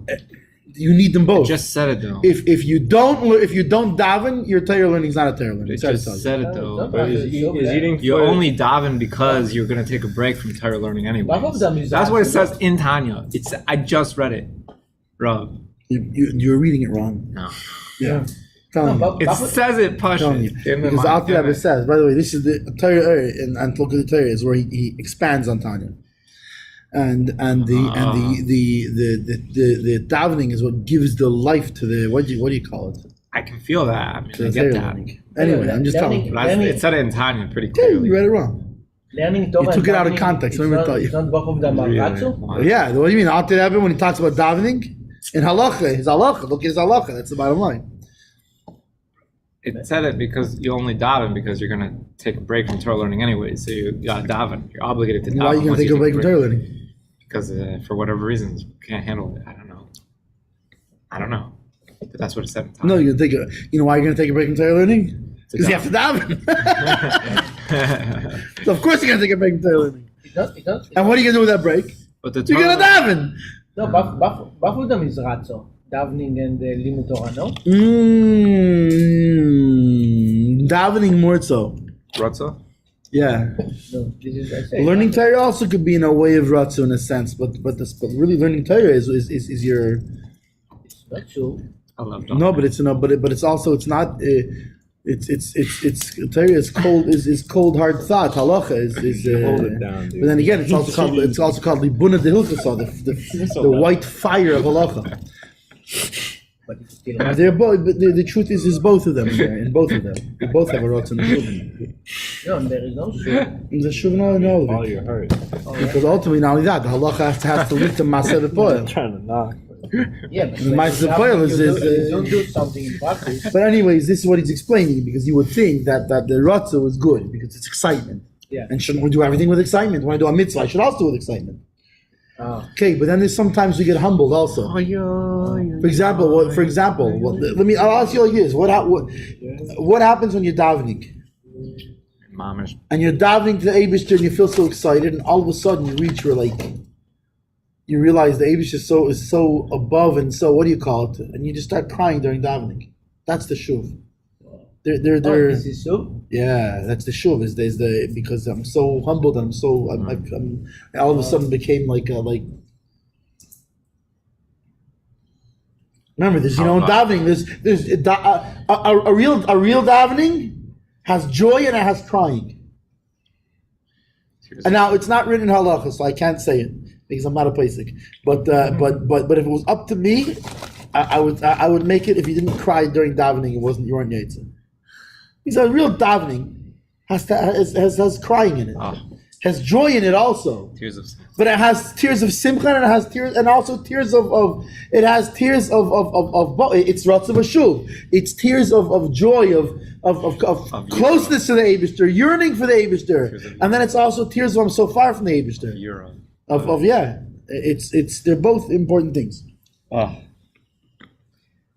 That's why, by the way, adult human beings, especially once they get married, they have a talus.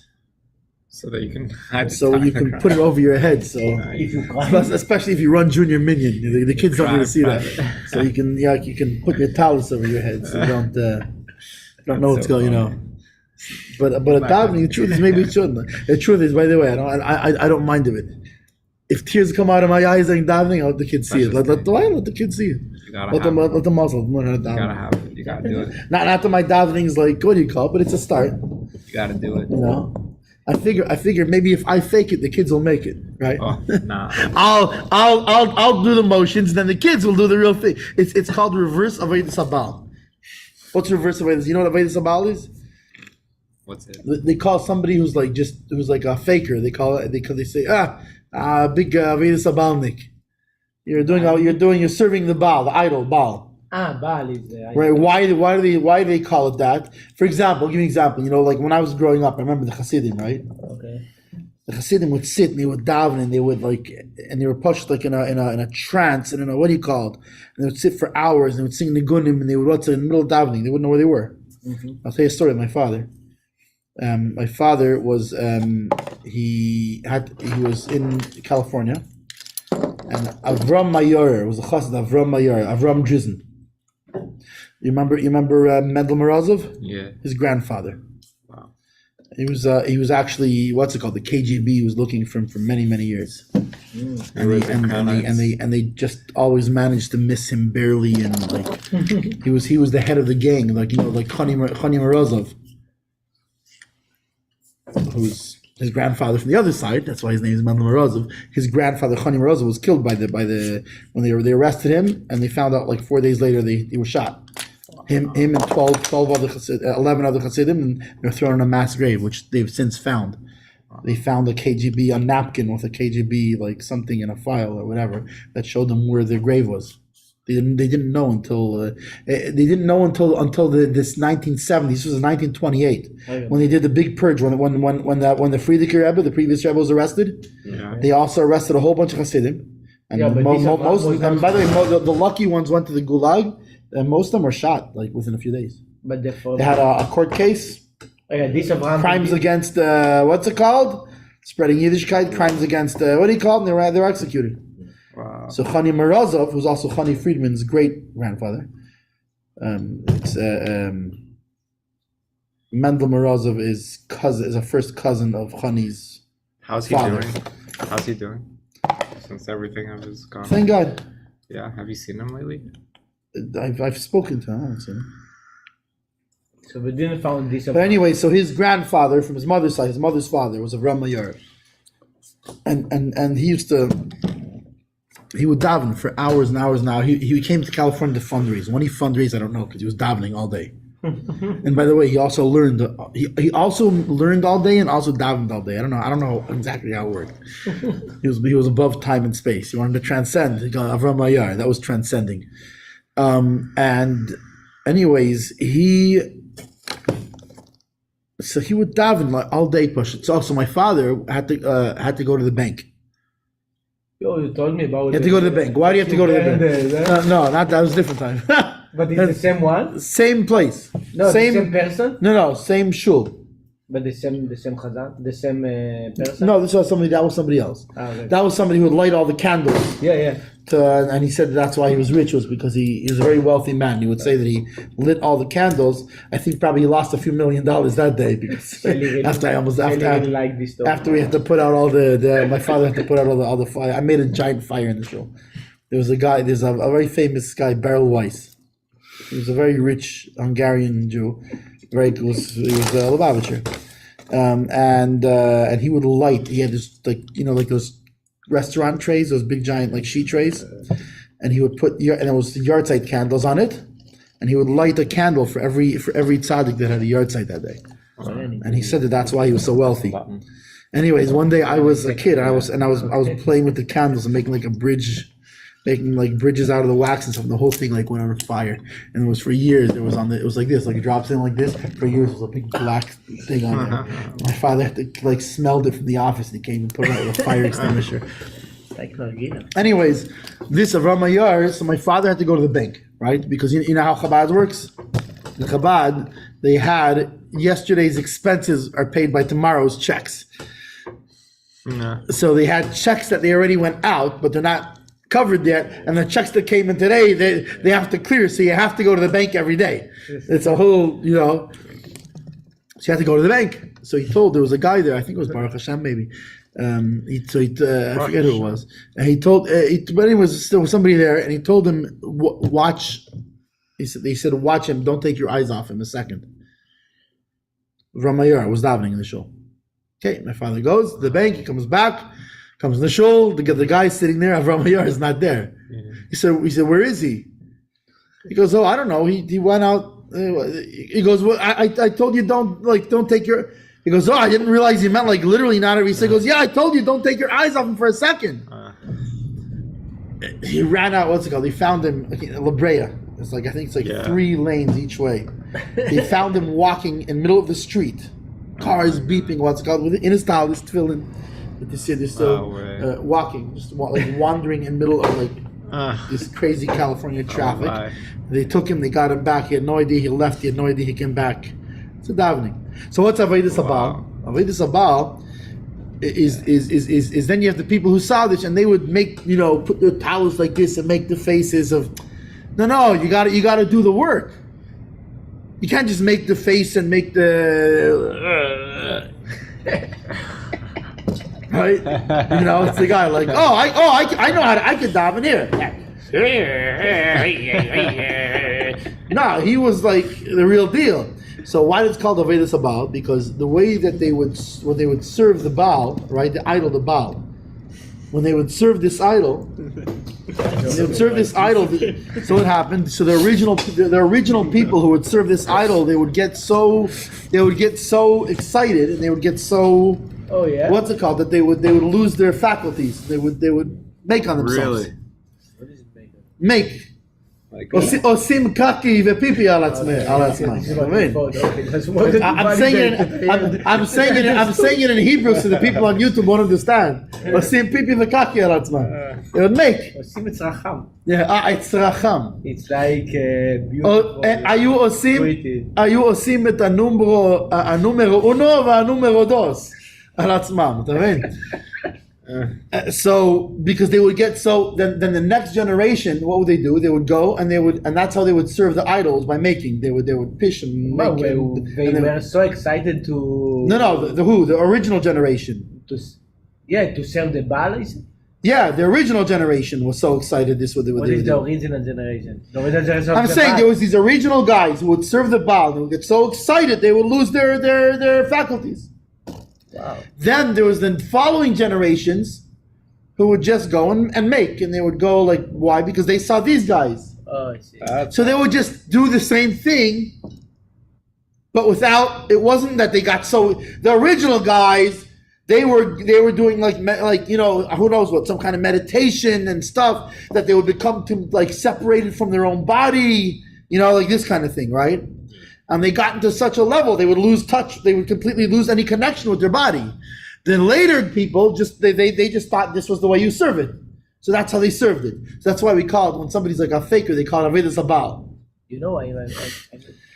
Right? I'm not so מתעכב. Talk a little bit more about it, but if they serve the Baal so seriously, so that you did that they so it's really because they wanted to be very close to the Shem, I think so. No.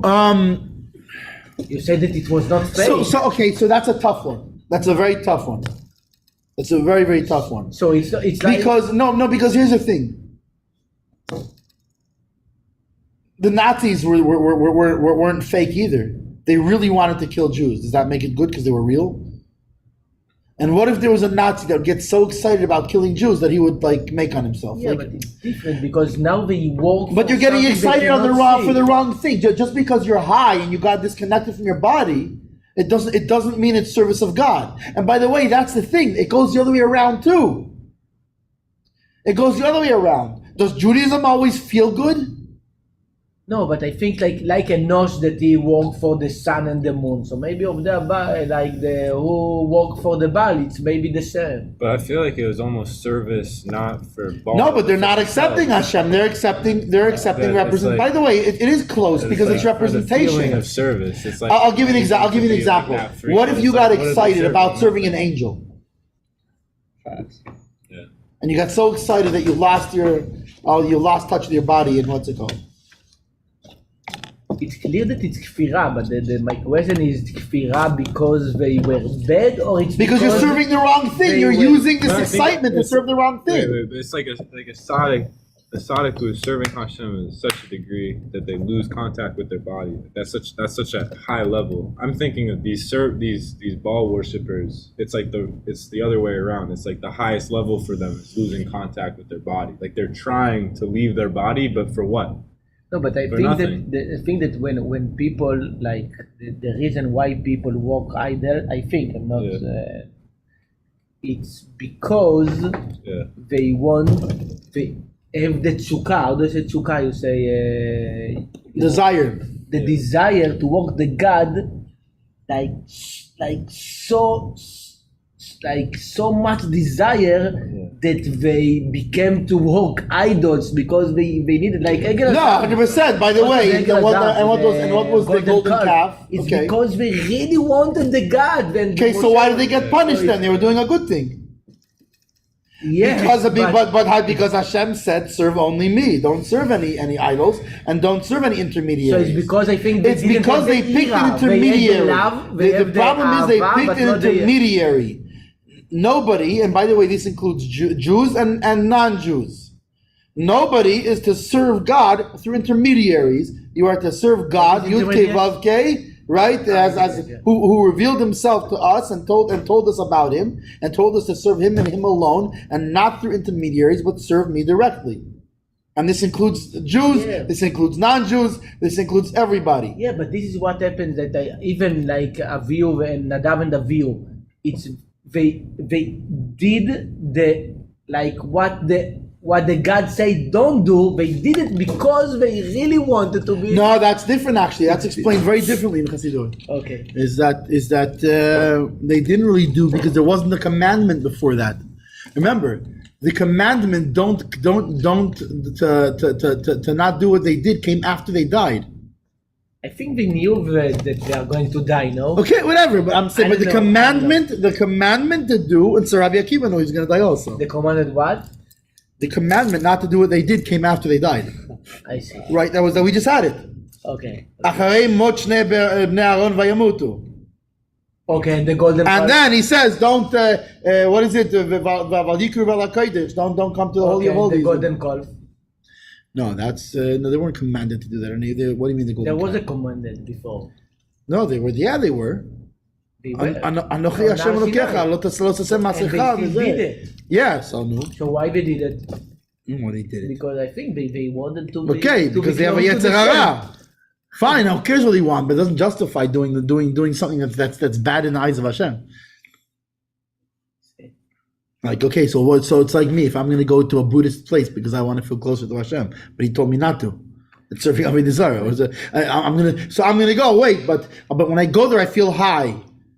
First of all, you're not necessarily feeling Hashem. You're feeling yourself, because again, like we said, that like there's like in science, like they think that there's like our realm, right, and it's only what we can measure, and then anything that's higher than what we can define, they say spiritual. Yeah. But like most people, when they're meditating and they're having a transcendent experience, they're not connecting to God. They're connecting. They're not even connecting to any God. Yeah, they're just themselves. They're reaching this higher level of self that most people aren't aware of. So it feels, and you know what it does? It feels good. Oh, I've reached this. What's it called? It's by the way, it's like drugs. It's the same thing. Meditation is just a way. It's just a drug that doesn't kill you. That's all it is. You're not feeling God. You know when you're feeling God. Tell you when you're feeling God. Tell you when you're feeling God. Is when somebody wants to hire you to do a job that needs to be done on Shabbos and it's $20,000 to do this job and you don't do it.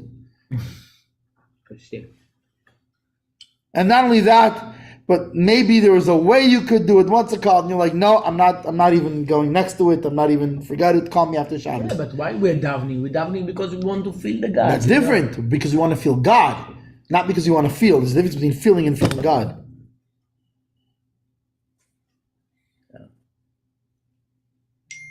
There's a big difference. How do you feel God? And by the way, again, sometimes you don't. It's not about feeling God. The truth is that ultimately it's not about feeling God. It's good to feel God, but it's not about feeling God. It's about doing what God needs us to do. You know, I'll give you an example. If your wife tells you, listen, my birthday's coming up. Don't get me flowers. Don't what's it called? I just get me. Don't get me all these things and whatever. If you get me, I don't know, get me a new phone because my phone is broken. It's not working right. Just get me a phone. And you go and instead you get her all these other things, these flowers. And you'll say, and she'll be like, "But I told you that I just want." Yeah, but I felt like. But she told you what she wanted. If you want, what's it called? So you were thinking of you. You weren't thinking of her. Same thing. You think of God or you're thinking of you. Oh, I felt like. But God told you what He wants. He said what He wants. He said how to do it. He said how to be close to Him. And by the way, and sometimes it doesn't feel good. It doesn't feel good all the time. You know, when you go to a place where there's one of these old Jewish anti-Semite women, you know, I've had this before, and in a public place or whatever, and she especially put her hand out to me. She knows, and of course I didn't make a scene of it, but what's it called? And she kept wanting to, what's it called? And then and then she had to say real loud too. Oh, because something women and blah blah blah, Orthodox rabbis and whatever. Let me tell you something. You think that felt good? I can tell you it didn't feel good. But I did what God wants me to do. What did you do? I didn't know. There's a woman who came wanted to shake my hand. Okay. So I don't. By the way, that's just fine. I'm not. Not only that I've had. I've seen people who I used to work with a long time ago, and they'll come up to you and give you a big hug. They forget. Okay. Fine. I don't punch them or nothing. Okay. I just, it's like, hey, it's okay. Okay. I'm saying, so this, in this case, was a woman who was very anti-religious. Okay. She especially wanted to make a scene. And she put her hand out, like, what's it called? And she knew, of course, that I will politely decline the hand, to shake the hand. Okay. Right? And then she made a big scene out of it. Okay. You think that felt good? To me, maybe to her, maybe. Hey, listen, at least I made another Jew happy, right? But do you think it felt good to me? Okay, but I'm sorry, but that's what God wants. It's not about if I feel good in the moment or not. When I go to play to go and what's it called, and put on tefillin on people. Yeah. By the way, it's never the goyim. It's always the Jews who take issue with it. I had we went to there was a thing. What do you call the classical on the lawn thing over there? Yeah. So we went. We were asking people, and a lot of the people said, "Well, they're not Jewish." They said, "Oh, what do you like? Why do you ask?" And we explained them. We have these tefillin, that prayer boxes that Jewish men put on, and we're seeing if there's anybody who didn't have the opportunity to put them on, we're giving them an opportunity to put them on. And also, you can tell who's the guy. They also all the guy said, "Oh, that's so beautiful, wonderful." And then, of course, you come to a Jew, and I remember this one guy. He tells me, as a Jew, and he goes. So I said, "Excuse me, sir, are you Jewish?" "Yes, and I'm not interested. Thank you very much. You're not a better Jew than me, and I don't need them."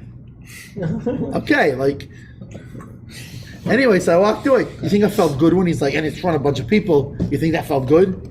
But guess what? I know that if I would then not keep going, that next Jew that I did put tefillin on, who, by the way, was the next guy I put tefillin on was the first time in his life he ever put tefillin on. Wow. So if I would then become feeling bad from that guy, then that guy wouldn't have got there. But I know what God wants me to do is go and ask that. By the way, the funny thing was later on when I was it's 15 minutes later, and I was coming back past their group, sitting on their blankets and stuff. He's still trying to explain to the guy what happened, because they're like, "What was that about? This friendly rabbi came and offered what's it called?" And so he's like, "You don't understand. There are these Jewish prayer boxes." So and he's still and so as I'm walking by, I hear him explaining them about tefillin. Yeah. and most of his Jews, the group there is not Jewish, right? Which is the irony of it, that he's saving face in front of his friends, and they're "Oh yes I am," and I don't, and they're like. "So I don't understand. It sounds that it was so beautiful that he came and offered that Jewish prayer box." And they're like, and somebody else is like, isn't that like your heritage? So you're telling me like your great grandfather put these boxes on, and you don't put them on, but this rabbi came and asked you if you'd like to, and you got. So why did you get angry? I'm not understanding. And he's still trying to explain to them why I got angry. It was really funny. So, anyways, that Jew should have an aliyah. oh man, he did. He just explained to all those people about God. Anyways, Rabbi yet, you know. Anyways, so like it says in Sefer Yetzirah, fire from water. What does it mean, fire from water? Meaning that you can that fire being extracted from water, right? Because all of the elements essentially have they're not pure. There's no and nowhere in the world will you find anything, including fire, which is only the element of fire. You know, fire is not just made up of the element of fire. Take fire by itself. What will it do? Nothing. What does fire do? It burns. It burns wood, right? And it needs and there's moisture and wind, and so all the elements actually are made up to some degree the other elements. The kama mini eish, echelis eish, ve'eshaisa, and different kinds of fire. There's an eating fire, and there's a fire that eats and a fire that drinks, right? Like it explains in the Gemara. When it's talking about the sacrifices in the Beis Hamikdash, that a fire that eats a water could put it out, but a fire that drinks water cannot put out. Electrical fire. Oh, see, or grease fires, right? Grease fires. It's eating grease. I don't know. Fire שומן. שלא רק זה, אם שמים מים על זה, זה יותר גרוע. באמת? וכך, Avram Avinu, all of us shalom, and this was the greatness of Avram. See, he actually came back to it. This is the greatness of Avram Avinu. Halech v'nosaya tamid, constantly going and traveling. B'vchinas rotzav v'shuv, up and down, desire, and then coming back down, water. Eish umayim, fire and water. Eish the mimayim, fire higher than water. Umayim the mimayim eish, and water higher than fire. Adrei mamailis, until the extreme levels. Achanasa merkava, until he became a chariot. Achine kozeh. So he just told you now that was the angels, and even greater than them is Avram Avinu. Achine kozeh b'mailos madreigas ruchni yisraelim meis b'mailos hatzadikim mailos mofnei elikim b'mailos malach yisharis. All this that we spoke about is two things. The spiritual levels in the spiritual worlds, and the levels of the righteous ones, tzaddikim, that go before God, and the level of the ministering angels. But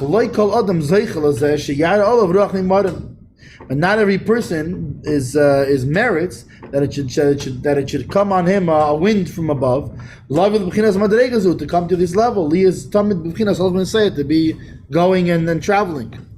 Meaning that's Avram had a special capability to be able to do that. We're not all like that.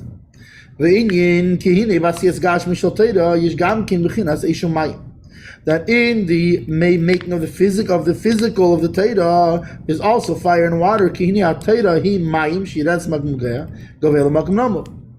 Because to the Torah is water that's going down from a very high to very low, right? The Torah comes down from Chachma Vatzilus all the way down to here.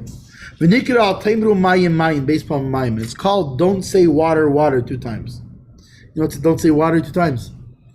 This was the secret to staying alive in the Pardes. It says that what's the seed? What we told right before they went. It says that they went into the Pardes, and what was it? One died. One died. One lost his mind. One lost his mind. One survived. Yeah. One survived. Was there 4 of them? I thought it was 4 of them. I don't know. Maybe. So, and what was the secret before that? Before they went in, they were given the secret. The Rav gave them the secret. It was Al-Taimru Mayim. What he says, when you'll see 2 pillars of marble, don't say water, water. But you were supposed to say water, water. Well, no, don't say water, water. Al-Taimru Mayim Mayim. Do not say water, water. So the 2 said What does it mean, water, don't say water, water? It means don't think that these 2 pillars are 2 separate things. Recognize there's only one water. Mayim el yainim b'chinas yam chachachma v'yudilam. מה זה בית בית? מה זה בית בית? Bet pa'amim. Mayim el yainim, the upper waters, which is called the Sea of Chachma, v'yudilah, and the higher yud, shehi l'maylam b'chinas giliyat Torah atzma, which is higher than the actual revelation of the Torah. The irais mi chachma nafkes, that the Torah comes out of Chachma, right, of Atzilus. So what's higher than that? Ma'im Halyonim? Shegiluyehu mi chachma lamata, meaning that its revelations are from Chachma and lower than Chachma. He's going to explain that in a second. V'yardi makom gavel makom namuch, and it comes from a high place to a low place, yud tata, the lower yud. Umayim tachtoinim, in the lower waters. But seif maise, kiyum ha-mitzvahs gashmias b'poel mamish, the actual doing of mitzvahs. Sheheim b'chinas malchuscha malchus kilam, which that is, your kingship is kingship of the world. Right? So what did he say? Don't say water, water. Don't think the upper yam is separate from the lower yam. That the Torah and its chachma is separate from the ma'aseh mitzvah poel. Because in the pardes you'll come and you'll see the secrets of the Torah and whatever, and you'll forget that it's and it becomes, it's like the people, it's like have these like Kabbalah centers and stuff like that where like they say like I remember reading an article from that where what's his name, Guy Ritchie. Yeah, was that his name? He's like, I think he was married to Madonna or friends with Madonna or something like. But he got involved something in these Kabbalah centers. And it's, I remember reading a statement for the thing from him. He says that what he loves about Kabbalah is that it doesn't have to do with religion and God. And it was the funniest thing because what Kabbalah is the study of God. That's its definition. It's Godology. And it was just so funny that he was saying that that what he loves about Kabbalah most has nothing to do with God and religion. Like, what Kabbalah are you learning? Chaim. Big question. So I'll tell you to Mayim. Don't separate the all the beautiful all the beautiful mental parts of it from the actual the bottom line of doing a mitzvah. The same Torah, the same Torah that has all these beautiful revelations and all these different things. Ultimately, it's about the actual doing the mitzvahs. But it says Malchuscha, your kingship, that realize that the lower waters, their sources from the upper waters. Meaning Malchuscha, your kingship, Malchus Kalilamim. Right? Maybe I'm stopping here. I'm reading Shema. No, you're reading Shema, good. Bechinas Malchusay Shalein Zabaruch Ba'atzmach Vaydik V'yachol Rak Shinim Shalamatlis Malchus Kalilam Maim Tachtoinim. The derech klal ramach mitzvasei. So this is the upper waters become the lower waters, and the 248 positive mitzvahs they are the water which are the kindnesses. Because through them, through doing a positive mitzvah, the light of the infinite one, blessed be He, is brought down here, like it says Asher Kedushanim Mitzvaysav. Like it says when we say a bracha, that's why we say that he sanctified us with his mitzvahs. Shaydei mitzvahs nimshach kedush elyon. What does it mean he sanctified us? The upper sanctification, the upper holy, gets drawn down through the mitzvah. So that's why we say that he made us holy with his commandments. Bechinas kadoshim dahainu bechinas kadoshim muvdal. Meaning we draw down, like I said before, right? That he's separated, removed from everything. We draw down him from that elevated and removed. We draw down by doing a mitzvah. Not why it says Asher Kiddushanu b'mitzvahs. He made us holy with his mitzvahs because we draw down that holiness down here. The yeshaydo mizgal lemata, to rest and be revealed down here. V'chol hamshacha hi b'chinas chesed u'mayim, and every drawing down is kindness and water. Ach yesh b'hem gam ken b'chinas eish gevuritz v'tzimtzum. However, there's also strength and contraction and fire. These are mitzvah dafka ba'ifin zeh. The mitzvah has to specifically, meaning it's not all just wild kindness. There's strength in the mitzvah also. There's judgment. The mitzvah has to be a certain way. Ube'inyan zeh shetziv aleinu shemitzvaysu b'kach dafka, and in such a way that he commanded us that the mitzvah should be specifically in this way. K'may sukkah shegavay l'malim yasir ma'am psula. For example, a sukkah that's higher than 20 cubits is no good. Not a good sukkah. And also the tzitzis, if the strings aren't complete, it's not good tzitzis. Etc. In every mitzvah, that their specifics and their exactnesses. These are the strengths. The strength, like the stringency, and the contractions. But they're also made up of kindnesses. They're both together. What did he just say? He just said that. So you have the positive mitzvahs are chesed, right? But they're not just chesed. They're made up also of strictnesses, right? They have to do the mitzvahs a certain way. Okay. You can't, I'm making a sukkah higher than 20 amas. Chesed. Oh, love, right? The Lord is love, right? You know they say the God is love. He is. By the way, God is also hate. It's a funny thing to say, God is love. It's actually borders on, if not complete, idol worship. They say that God is love. Because when you say He's love, it implies He's love and not hate. Yeah, love is God. No, God is not. God is hate. He is anger. He is. By the way, God is genocide too. Doesn't mean you should do genocide because He told you not to. But God is genocide. He has wiped out whole races of people before. It's funny that this is what people like. They'd rather hear, God is love. It sounds good. It's idol worship. That's why people. This is why people go to idol worship. By the way, Moshe. That's why people go to idol worship, because sometimes it sounds better. God is love, right? That's like, God is love. God is anger. God is hate. He's everything. God is beautiful. He's ugly. He's the ugliest. God is the ugliest. If there was an ugly contest and every single thing in the world competed, God would win. He would be the ugliest. He's the everything. He's the most everything. And at the same time, He's the most beautiful.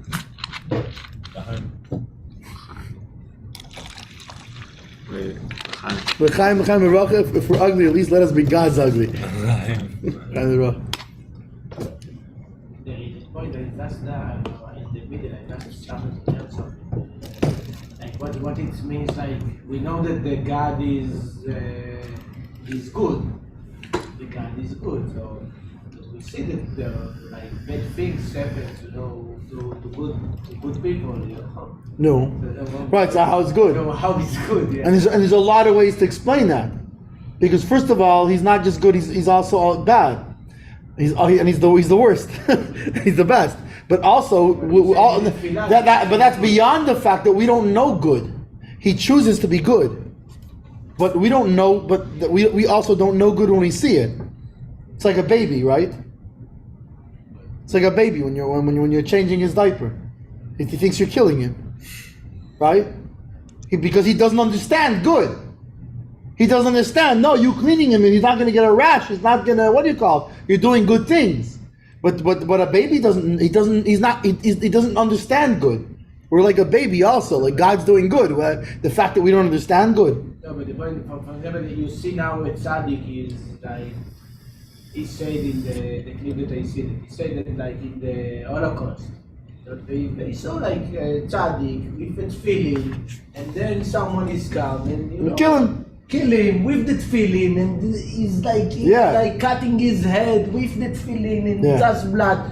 And you say, God is good. That's why God is good. You say, so there are different people. One people say, okay, Tzaddik, but we never know. Maybe he did some, bad things. So the God knows what he did. No, because you can't. Because for example, there's Tzaddikim, like Rabbi Akiva. Rabbi Akiva did bad things. Rabbi Akiva was killed this way. So another say, that the Tzaddikim they have like more difficult tests. And another say, maybe God. No, by the way, God answered that question.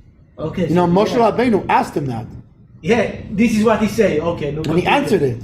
Okay, yeah. Right, Moshe Rabbeinu, he asked God this very question. Mm-hmm. And in fact, it's in here. It's right. It's no, it's not in this one. It's only in the this is what he said. It's in the Yom Kippur davening. Okay. Not only that, the angels, not just Moshe asked by the burning bush this question,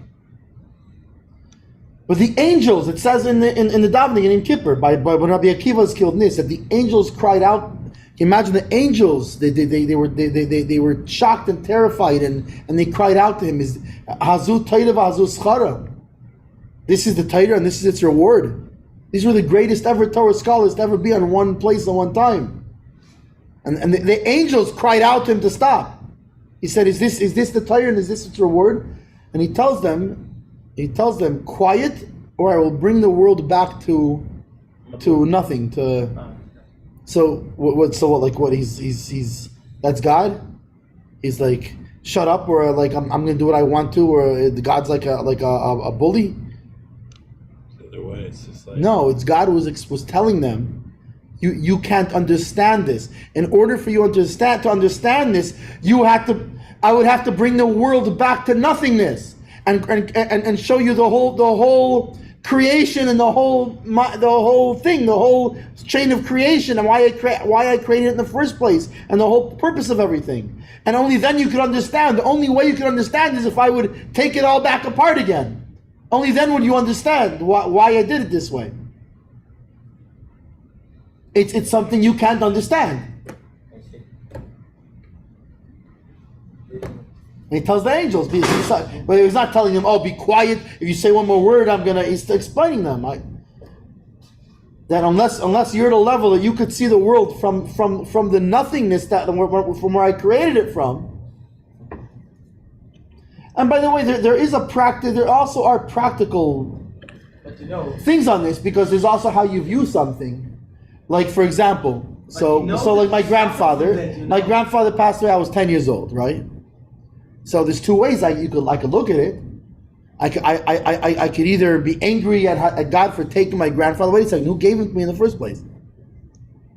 As if it was a given that I had him. First of all, if he didn't put my grandfather here, there would be no me. Yeah, but we know like. Second of all, he gave him to me. He gave me my grandfather for 10 years, and it was beautiful. It was a very beautiful 10 years. I still remember those 10 years. But why? Why then? Why? What's it called again? So that I don't understand. Why am I here? We can ask that. Hashem has everything. He doesn't have like lack of something. So give us. Why not? No, give us. Why we need? Moshe, ani maskim, l'chaim. Rabbi, you're here. L'chaim, you're right. I agree with you. Rabbi, you're here because Mashiach has to come. Because you. No. need to So be- why is that? Okay, just me? No, I'm just saying. No, don't put it all on me. You said, why are you Don't put it all on me. You're in the boat now, Nathan. No, I'm in the boat. All of us are. Shmuley the Bagel Jew and Moshik and the Rebbe. You know why the Rebbe put us in the boat? Why? That's why we're all here. We're here to bring Mashiach. That's why we're here. We're here. Yeah, we're here to do By the way, we're going to do it too. We're working on it now. I know, we're working. With Gilad too. We're starting a new thing. We're starting an online international synagogue for Noachites. For all people. We're gonna have videos that explains clearly what the seven. You know how there's a lot of videos out there about why people should keep the Noachide laws. Yeah, but it's like what are they and how do you keep them? Exactly. Yeah, So there's a Shulchan Aruch, there's an actual book of law that was put together. Yeah. So and we're gonna bring we're gonna actually bring Mashiach. Literally. And not only that, and we're gonna have it set up where they'll know how to do services and everything. We'll have like an international shul of Bnei Noach and teach them all how to do it. And by the way, learning about God is very important. They're supposed to do that, and etc. etc. Anyways, so the Want to have a cigar? yeah, it's not a bad idea. We could take it outside. Yeah, we'll just take it outside. So here. Okay, so the live portions have to end now.